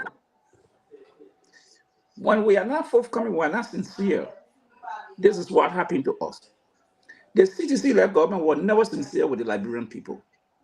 And I will tell Keff Hassan, this is a message You're one for 2029, then I don't think you're serious. Because you only show that Keff Hassan and David spokesperson did not take one responsibility, that is his party, to say this is where we went wrong. These were our shortcomings. No. Now he's shifting blame on your Unity Party. When last on their platform, the Keff Hassan started shifting blame on Unity Party for the past 5 years. So because they lost now, so then that one you want to shift blame on the Unity Party was at fault. No, you took power. The wage bill, you added 35,000 plus people on that wage bill. That's why I'm asking, how many health workers and educators did you put add? Did you take responsibility? He can't answer it. How many seditions were employed when you took over? They can't answer it. But you only want to tell people, oh, the Unity Party have people. Yeah, okay, I agree. But what did your government do? George was in the Senate. He knew that these expatriates, this company, the NGOs company were leaving. What was his role to play? That to bargain, to negotiate, to bring in people. That is company, the private sector to develop. They cannot tell you how many companies they brought into the country to create jobs for the people. Never happened on them. But they tell you that the Liberian people, they are people who cannot reason. No, the people were feeling the impact of the hardships. Samuel Tour, what did he say? They had surplus of the budget. Now, tell the little man, if you have surplus, if I got surplus food in my heart, you don't think my children eat 4 or 5 times a day? Let me put in the limit, and you think my children eat 4 or 5 times a day? You got surplus and people were not taking pay on time. The people cannot feel the impact of the surplus he's talking about. That's voodoo economics. A person hold water. Somebody on the campaign, when he made that somebody got access current to sell, the president said, question him. Because people in Morovia, you rationing power. Then how can you say you have access to current when people are rationing power in Morovia? So it means that you are so wicked to the very people you claim to represent. These were the problem that they confronted them, and the people rewarded them. Instead of accepting them to build on their mistakes, now they want to blame other people for what is happening. Okay. Jefferson Kochi. Let me tell my brother Solo. When you are in an institution, there's a chain of command. They had the chairman, vice chairman, and secretary general of the party. The standard bearer. When you go to that meeting, so it tells me that Jefferson Kochi was not with the president when he made that pronouncement. Because if he were there and the president made that pronouncement, he would not come outside to go have a press conference to say the result of the election was false. That should show you the division within the party. So please, when you're running an institution, look at the chain of command. That's how it works. That's why they say chairman, standard bearer. When the standard bearer speaks, he is the head. Nobody can go. You go contrary to it, you should be reprimanded. But since then, had the party ever reprimanded Jefferson Kochi? No. And because that statement was very dangerous, Jefferson Kochi controlled a whole lot of young men and women. When he said that, supposedly people jump into the street and say the election was rigged. You saw what happened to Donald Trump here. That landed people today in jail, and someone said we drink cold. So these are the wrong things we should do. I did not support Joseph Walker, Cotton, and Colin Norman. But I always say the truth. And many seditions, I know as well. You government supporters don't say it. Right. And you all today cannot admit where were your shortcoming. The Liberian people were only asking for simple things. This contract we signed will give you our resources, protect us, and provide means for our children to go to school. That's all the people wanted. Nothing more than that. It was not a free thing. Mr. Collins, Terry, let me break you in. So, Keto, get ready. The road, no car to get stuck. Let Keto sit down there tonight. Yeah, Mr. So, Keto is frustrated, so I can understand his level of frustration. That will last for 6 years, but however it is, that what it is. And I'm just kind of disappointed in your guest today because he denied us the opportunity of getting to know the truth. Because you asked him all the technical questions and he denied you. That is why I'm not in agreement with the Liberal tonight. that the show was a wonderful show. I don't believe it was, because your guest did not tell us why the CDC lost. That was going to make the show to be a wonderful show, but he denied you the opportunity. All the professional questions you ask him and making it to be easy for him, he still bypassed them and just gave us Tabata. So however it is, we just have to take it. But I can tell you, you walking out here without any definitive understanding of why the CDC failed. Then, and if this mentality continue with them, I foresee them failing worse than they failed in 2023, because they are not following the leader. President, we have jotted down some areas of why they failed. Go listen to him when he spoke to them in the church. Yeah, and I want to agree with yeah, he spoke his mind. You know, when President we are on the pulpit, he speaks his mind. Yeah, he speaks his mind. You know, and if you listen to him, you will understand. The minister of the campaign, the president was betrayed. He should be frustrated, not Jefferson Koji. But that's what I'm saying. Jefferson Koji is nothing here. And you know, when people say, "Oh, Jefferson Koji will put," Jefferson Koji cannot put nobody on the street. When President we are the party came to power on the popularity of President Weah. With all President Weah, there is no CDC, and President Weah knows that. That is why that is the reason why when President Weah spoke, everybody followed suit. Jefferson Koji had to follow suit. Jefferson Koji became sitting mayor on the popularity of President Weah. All the positions that these people get, Nathaniel Magay is senator today because of the popularity of President Weah. All the benefits of all those ministers came to power on the popularity of President Weah. So when President Weah speak, all those things, forget it, but nobody can do nothing. That is the reason why when President Weah conceded, it shocked the world. It shocked the world, especially the African. You think all the presidents are buying them? Thank you, President. You think they get time to go listen to Jefferson Koji in one lay Bafa talking about the election day? Nobody, you ever hear international media discussing Jefferson Koji? Because it's not relevant. What kind of position Jefferson Koji hold in Liberia? He's a city mayor. What is the city mayor work? So when he used to be marching, all the people to go to attack. He's not even holding a substantial position in the government. So I don't want us to dwell on Jefferson Koji, because President we are the commander-in-chief spoke, is done. You know. So however it be, thing that I want to say today is that tonight that what I noticed about President we are opposition is that he leave all those people in his cabinet hanging and expose, because I also want to believe that some of the death that took place, that one of the things I want to believe Keff on, that some of the death that took place, I don't want to believe that President we are had his hand inside. He might have known, but he don't have a hand inside. Because on the foundation of what President Weah did these few days shows to me that President Weah is telling his cabinet that all the noise the people been causing, all the trouble, all the things that you did in my name. Also the people felt I don't want did it. Y'all will face justice for it. Thank you. That's what he did. You're going to face justice for it. That is the body language I'm looking at. President Weah, for what he did these few days with turning over and all of that, his posture show a man that is feeling free. And one of the reasons why political leaders can hold down power is because of all the wickedness they do in government. So if President Weah is quickly to concede and all the people are jittering and running all over the place, why do they want to concede? Is it because they know certain things that have been going on and they are afraid that Joseph Barker government is going to audit them? Audit them, thank you. Prosecute them. So that is why they are afraid. They are opposing the result after the president had declared that, hey, we lost the thing. I was watching some kind of video in the church today. President, we said somebody told him, say, oh, let's do this. He said, he told them, he said, look, the thing is finished. There is nothing you can do. The man said it, he said it's finished. He said, look, the only thing I'm going to miss is the presidential gathering, those big dinners. He said, but hey, it doesn't matter.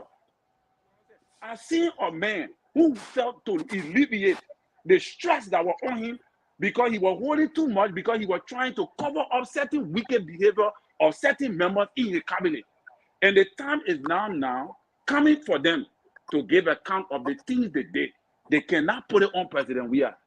Because if you put it on him, that means you got to prove it beyond all reasonable doubt that he the one told you to steal the money from finance ministry and send it to the other place. He the one told you to kill the person. You got to prove it beyond reasonable doubt that he the one told you to do it. Will they be able to do that? I doubt that. But to be honest with you, I expect CDC to protest in a few months from now, or 3 to 4 months, 6 months from now, because the Unity Party did it to them. The Unity Party, the people came to power, the Unity Party were on rest to the extent the moment that $16 billion came up, they jumped in the street. So obviously, because to be honest with you, there are a lot of people that feel discounted in the result. So I'm not going to be surprised that they're going to put 1 or 2 people on the street. But I am convinced that Ambassador Booker will bring shame to most of the opposition leaders that oppose him, because there is an astute man that is willing to change the trajectory of our country. Thank you very much, Mr. So. That is so let's listen to this guy, and then I will wrap out. So let's listen, because me, I like to be. The evidence say that can be empirical and empirical facts that is clearly pointed out. It's been established. It happened here with Ellen Johnson Sirleaf in 1985. She ran at the elections and she said she was not taking a seat, and said to us, so some of you reach out to me, want to be clear to you, we do not participate in a government where the mandate was. What does he know about 1985 election? Mr.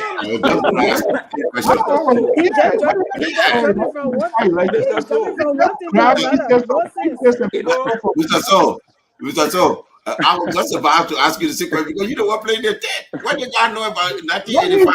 No. I mean, you should, because this is the lies that you know the reason. The reason why government can't lower themselves to local thing, that's one of the reasons that guy is irrelevant. No. This is a mistake people are making. You people are looking now. You people say Jefferson is nobody. When Jefferson used to be marching people in the street to go attack the Unity Party headquarters, you didn't say he was not nobody. Okay, let me ask you this. Hold on there. This is no. We're not going to relegate the conversation. We're not going to. It's okay. Mr. Collins. So, Mr. Collins, all the praise giving to George Weah, it was the same George Weah when the church say they should not audit the past government, his government. He did not say that. I don't think that's praises. I don't think that's. That's because he taking the man to be Gabriel injured. But Mr. Pat George, let me tell you something, right? President Weah right now is an injured, whether you like it or not. You like it or not. Even go to the man made the election easy for the opposition. You know, I came on the stage, I praised President Weah for the decision he took. But the way you speaking, to say that everything around President Weah, he was innocent. When he went to the church just recently and said they should not audit the past government.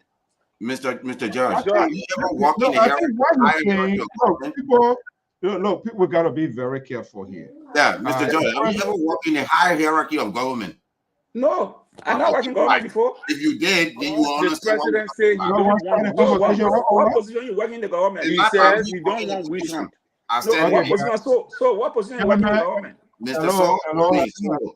We gotta go home. I said it. That's why the president knows.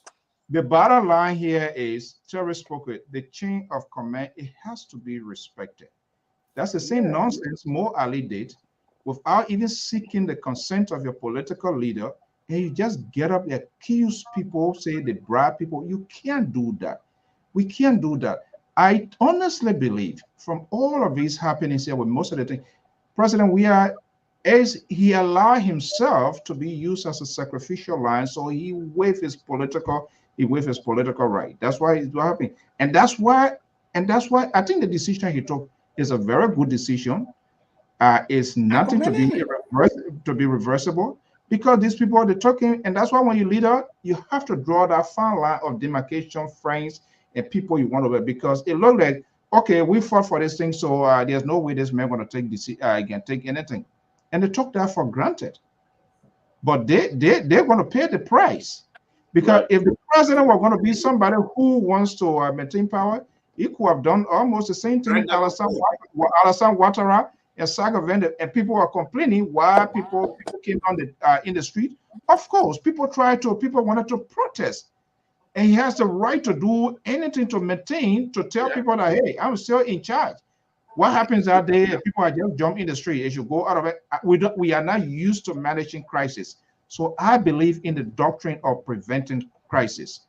Now, Ouattara did that very good. Right. And the reason I hired Keff Hassan here, because I know you guys just have a side, and so I wanted to give him the opportunity to see where they fell short. But that seems not to be the case. To say, oh, you take never took any responsibility for nothing. And you say people lie. And I asking again before concluding here. So, what is CDC? Why did they feel they were responsible for which the vote went away, and still it's nothing to be the same? And that's why you as a human being, government even realize people mistake, then you see. But the man could not even acknowledge that Jefferson Kochi lied that the election was not rigged. The man is a politician, Mr. George. We know, you know, Colin knows, I don't know. I know. I don't know. I'm not a politician, so I speak. If you're not politician, as a politician. You have a pleasant weekend. I'm not a politician, so I just speak the facts. All of full of headache. You're all full of headache. Your politician, now why you pay for it? Continue to be a government. I'm pro-government. I support the government. I in town. You're good there, my people. Okay, folks, we want to thank you so much for. I think it's better to have this sort of engagement. We got to be tolerant. We got to be patient, because we got to try to go into the minds of people, the way to think, the way to do things. And we say, well, this man is talking this way, or this person is talking this way. I will not have a conference with this person. Then it's just being unfair. We got to know exactly how these people think, how they go about to process things that, you know, the defense, or it is the same way. All of these people, they are the same. Everybody protect his or her own alligator. It is what it is. And this is a strong element to wanting to President Boyka, because people will try to put him to test, his own people. And they feel that they are being in the vanguard for him, so they will try to do anything to get away. That was the same thing Mo Ali did. Came out without even consulting the leadership, no evidence, nothing. The people bribed ECWA was 300, whatever, or be a million or 1,000. You can't do that. It's the same thing. You are Secretary General of the party, actively involved in the campaign. You are official. We can't underestimate that. Your standard bearer graciously conceded and said, with all of the number, even the remaining votes, if they give it to us, there's no way that we can surpass. There's no way that we can win. And then you get out and go somewhere and go sit down to have a press conference. Election was stolen.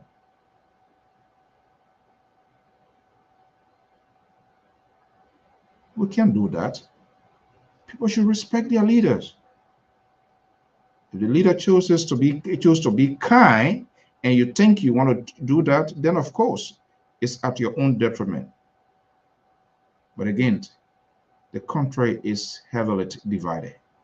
But we must all do the right thing. We're going to hold everybody accountable. Now, Ambassador Boyka, president-elect, in the next coming weeks, he will be in charge.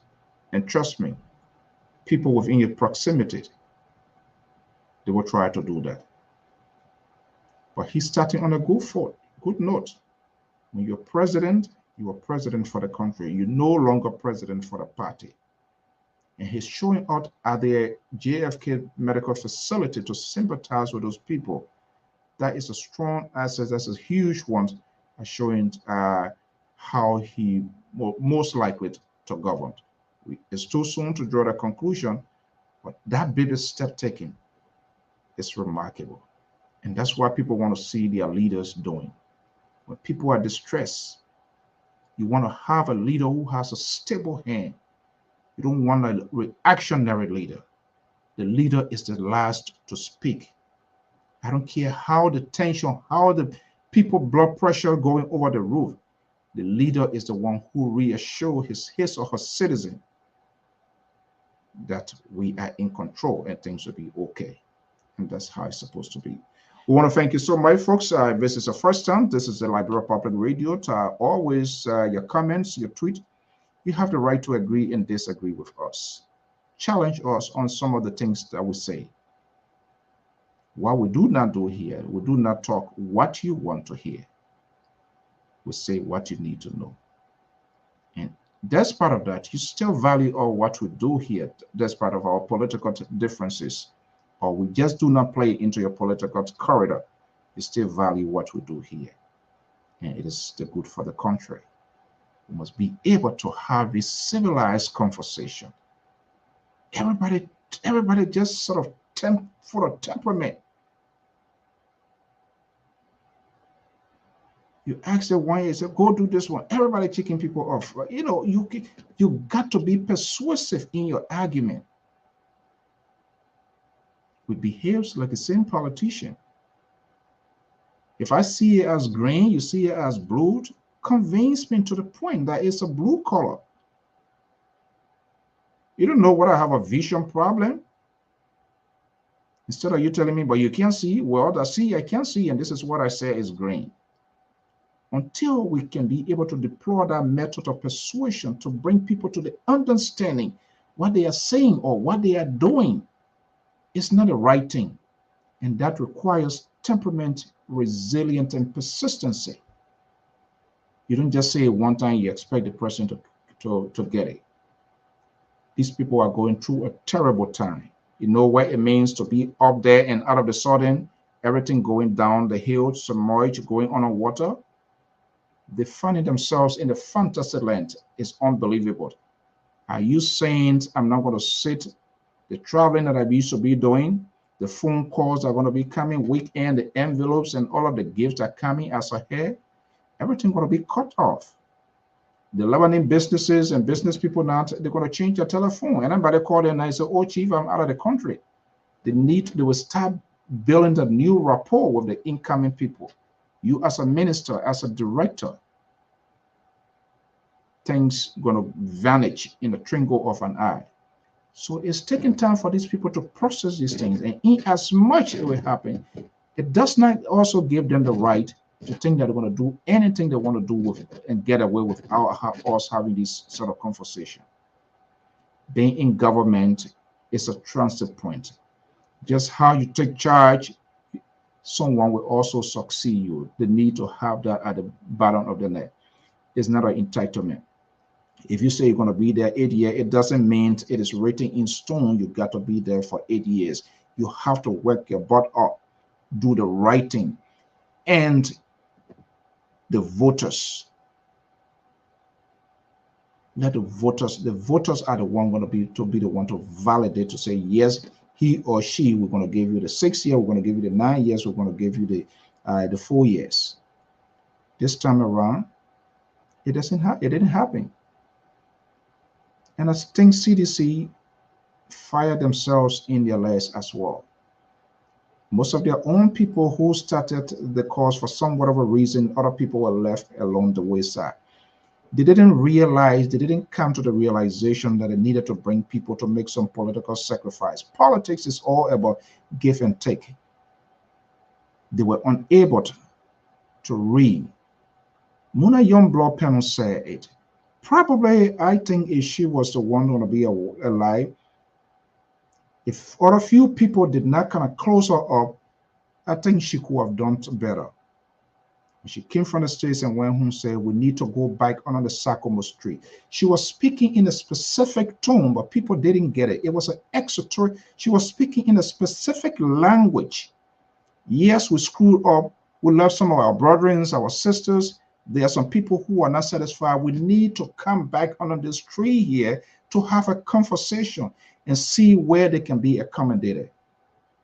People didn't understand that in that context, what she was saying. They take it on the face value, thinking they're just going to sit down under the tree to big drum and to chant. No, she was talking, she was speaking in the context. All of us who started this movement, this journey, Many have fell by the wayside, and there's a need that will call these people and listen to them. There's a need that will reconcile. There's a need that will give a 360-degree turn to have a genuine conversations about the future of the party. Nobody listened to it. This is what they get. Every opportunity that came their way, they blown it off. If you're a leader, if you can't take responsibility of wrongdoing and give justifications of wrong, finding excuses, people don't easily forgive you. When you admit, there's a possibility that you can correct and be readjusted. So coming back 2029, that's not just saying it because you want to say it. You have to renew, you have to rebrand yourself so that people will earn that trust, because you have already created a mark. And for every time you come, there will be a reflection. People are going to think about, wait a minute, is it going to be the same person or going to be a different person? That has to be exhibited. It has to be exhibited in order to earn the trust of the people.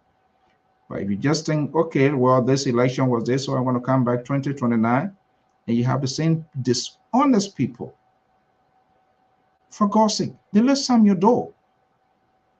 Alvin Guy Jones was one of his close confidants.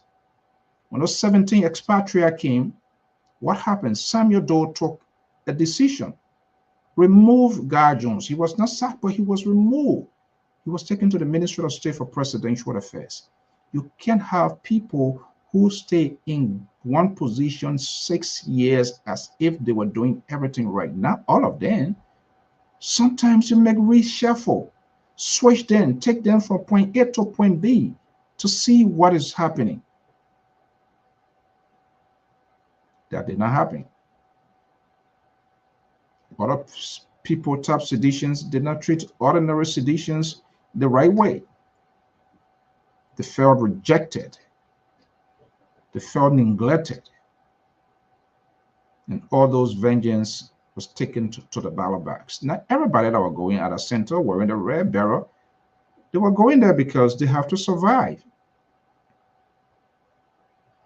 We talk to people. When it came to the voting process, when they pick up that ballot paper, something else clicked in their head and they voted the way they voted. And thank God that's not the 1975, 74. I remember my pal, women were voting as a chief. People were forming queue. They used to count people 1, 2, 3. But this is a secret ballot. That's the essence and the beauty of democracy. You're not going to ask people, say, oh, why you voted for me or you didn't vote? No. You're not going to ask. You're not going to ask them. So people take that to the ballot box. Just how you see sometimes people, you remember the Tea Party movement here, how they voted? That's how literally the Liberian people voted. The CDC renewed. This time around, that was not the CDC. It was glaring. Those signs were visible. The party did not just do adequate preparations for the Liberian people to re-empower them for the next 6 years. And so when they are going to, that's a huge reconciliation they need to reconcile. It's not an easy task. Because people were left by the wayside. To get these people back on board, you have to admit it. You have to apologize. You have to agree that you screwed up. You mess up. And I think the president is taking that responsibility. So no any other person should come and muddy the water. For he, Major Koji, as a young person, there's the possibility, there's still a room that he can change. But that change must start from here, and they in leadership must know and admit to the people, we are sorry for what we did. We never anticipated doing this, but things went wrong. We'll go in caucus and let you know. And also admit to the Liberian people, we said we're going to do X, Y, Z. We didn't do it. If you don't work in government, you don't know how it looks like. The government is huge. There are a lot of obstacles in government. So for politicians who are so political and make a commitment, we're going to do this, you're going to do this. Some of them, they close the door, they close the window. A clever politicians always leave a vacuum. You don't vomit all, you don't throw all out because you want to, when you hear political statement that it is what it is, they leave room so that they can have a commendation.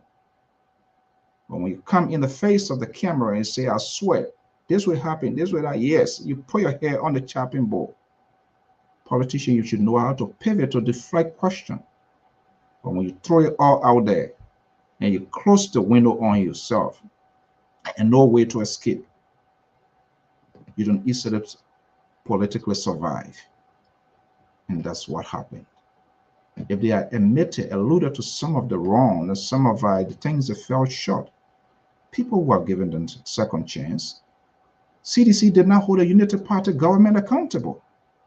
Millions of dollars were invested by the international community for the rehabilitations of the war-affected children, people who participated in the war.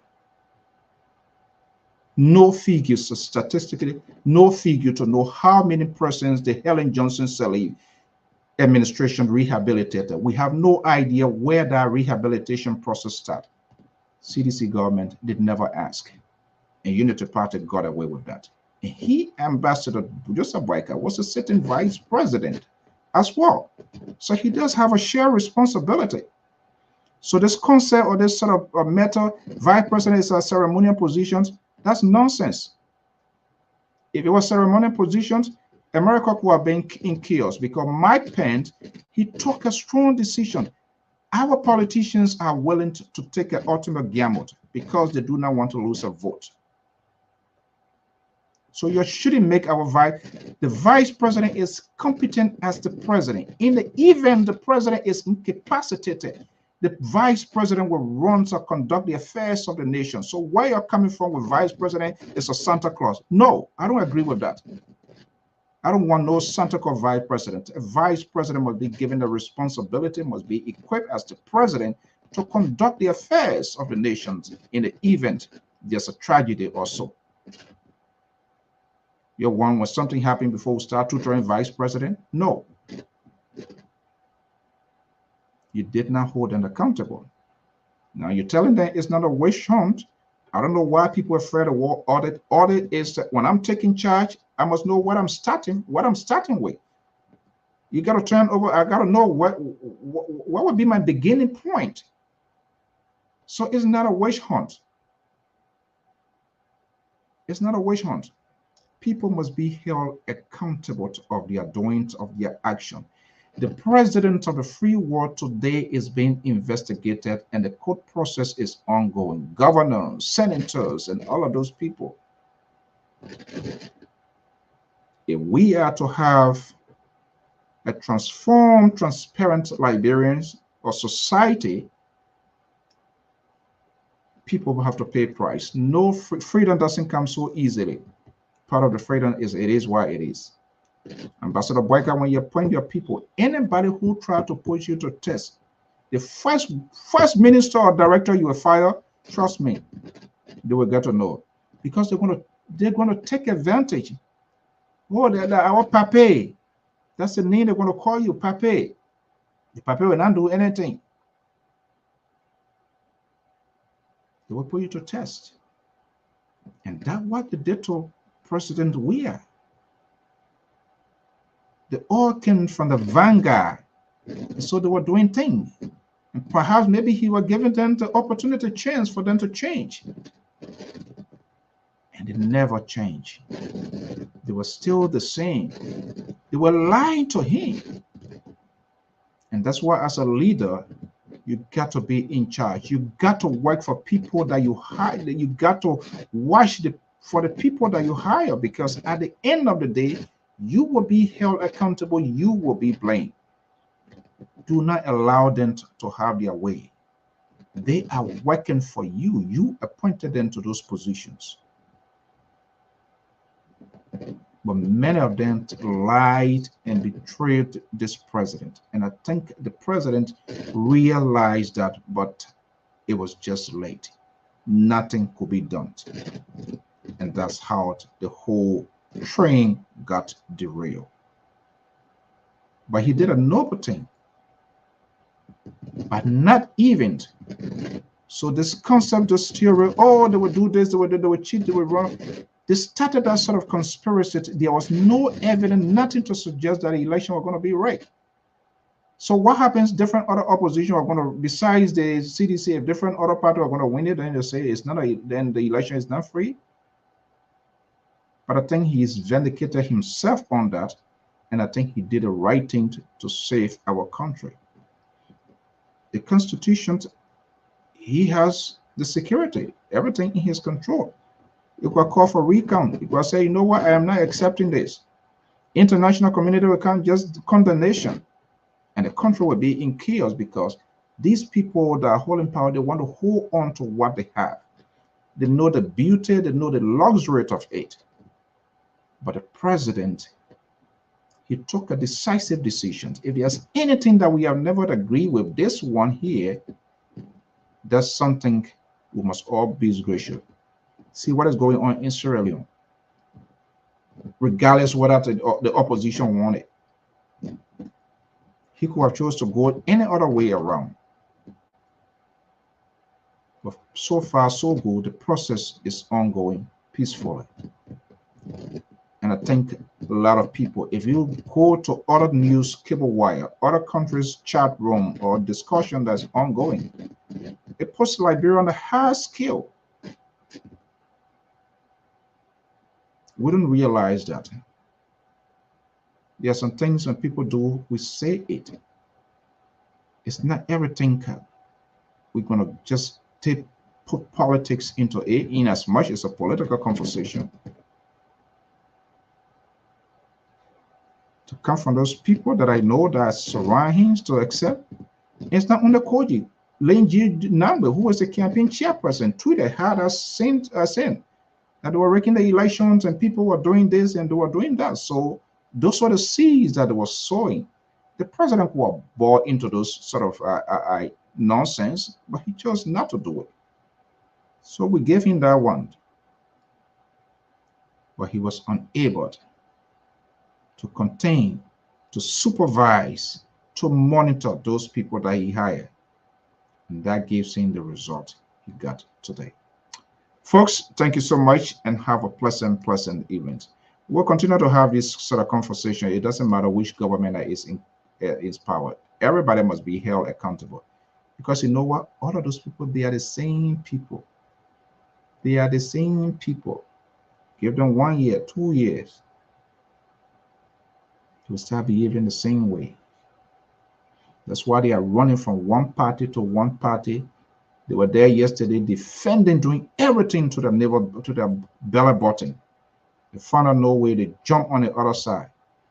Tomorrow, when Unity Party not there, whatever party come again, they're going to go there. No commitment. They don't believe in their party ideology. They're just in transit, hustling. What was the bad thing that was in the party that you stood against? You tried to stop, and for which the party expelled you. Nobody expelled them. They don't even pay due. They don't pay anything. It's just how they come. That's how they go. Until the party can have something ethical value to say this is the party.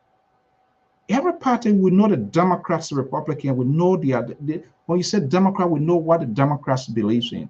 They say Republican, you know the agendas of the Republican. What is proportional to that of Liberian political parties? 20. All of these people were finding political accommodation, making some, going there. Whether they have people, they have offices, we don't know. But they participated in the process at the end of the day to give a political endorsement so that it will be accommodated. Will we see some of these parties 2029? I have no idea. Will we see another 3, 4 political parties? Definitely, certainly we'll see that. Because history tells us from the 85, 80s, we've seen party from party, party from party. Why are these parties not surviving after their leaders exit? Who is, and that's what I was asking Kev, who is the face beside Dr. George Weah? Who is the face of CDC? Who is the face after Ambassador Joseph Newman Boyka? Where is NDPO today after Samuel Doe? Where is NPP? When Taylor left, NPP is just hanging in there. It's a long preparation. In the half year of the party needs to start growing and start to grow new future, new ideas, new people. But it's not happening. Either because the leader of the party posts himself as a Goliath, and so they suppress to keep other people down. No talent is being shown. And so they get on job and they try to, you cannot practice on the job. If you don't know it, you just don't know it. This is why you see this country here, around every election to conventions, you will hear say the rising stars of the Democrats, the rising stars of the Republicans. They have these big conventions and they go there to showcase the work of these people, and potentially a new leader is born. Even he or she is not even elected. They becomes the voice of the party. That is not with us. Samuel Doe died. Everybody in NDP, they left. Probably because there was no preparation to say, look, after his presidency, this is the person should be in charge. Liberty Party, after Charles Walker Bronskin death, they went into chaos because we tried to manage crisis instead of preventing it. No adequate planning. The wait, they are chanting people overnight, they want to pull things together. That it doesn't work, especially with typical African third world countries. We have Unity Party now. There's some Ambassador Boyka go for 6 years. Will he seek re-election? Realistically, it's not possible, 2029. So if Unity Party should be vibrant and vibrant and strong, he, Ambassador Boyka, now must take the lead to found the next phase of the Unity Party. Helen Johnson Sirleaf left Unity Party in chaos. It is only by the grace of God to get this, honestly. So now the burden now is on the shoulder of Ambassador Boyka to make sure, because the reason they won these elections is because of all of these collaborations. What happens if the collaboration doesn't work? What would be the future of the Unity Party? So it is incumbent upon him to start finding or to start looking out for honest, serious, committed folks to start that long-term preparation. By the time he exits, those people will jumpstart and begin to take off. They will not wait. That only election time, then everybody start running head or scatter, having convention over there. By the time you go low, the person that stand up burial.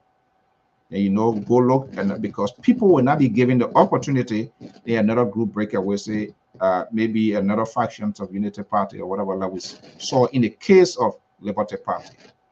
Musa Bello to get one win, Nyomli Kanga get another win. All because of power struggle.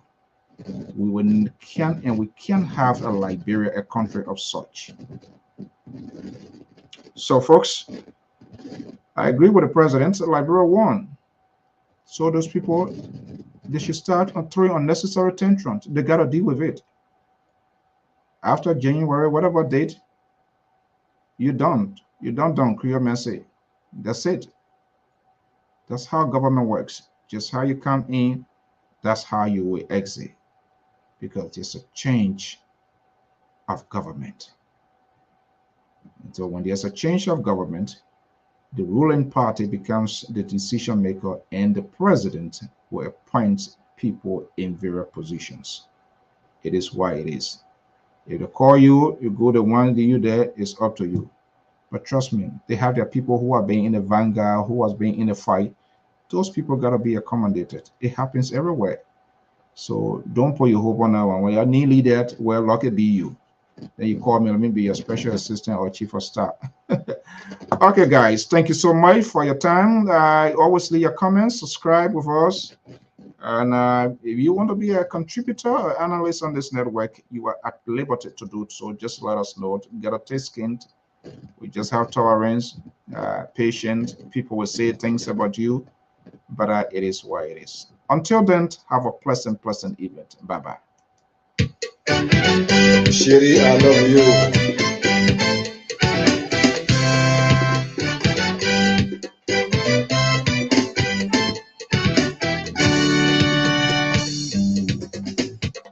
Yeah, yo. Yeah, yo go. Yeah, yo go. Madame Ode Maribeth, Benjo Charlotte. I will say.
Government, it did not meet your core values.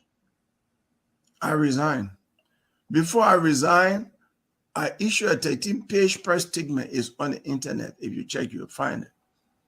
And then the president subsequently called me back into government because at that time, she had sent all the cabinet ministers home for 2 weeks compulsory leave.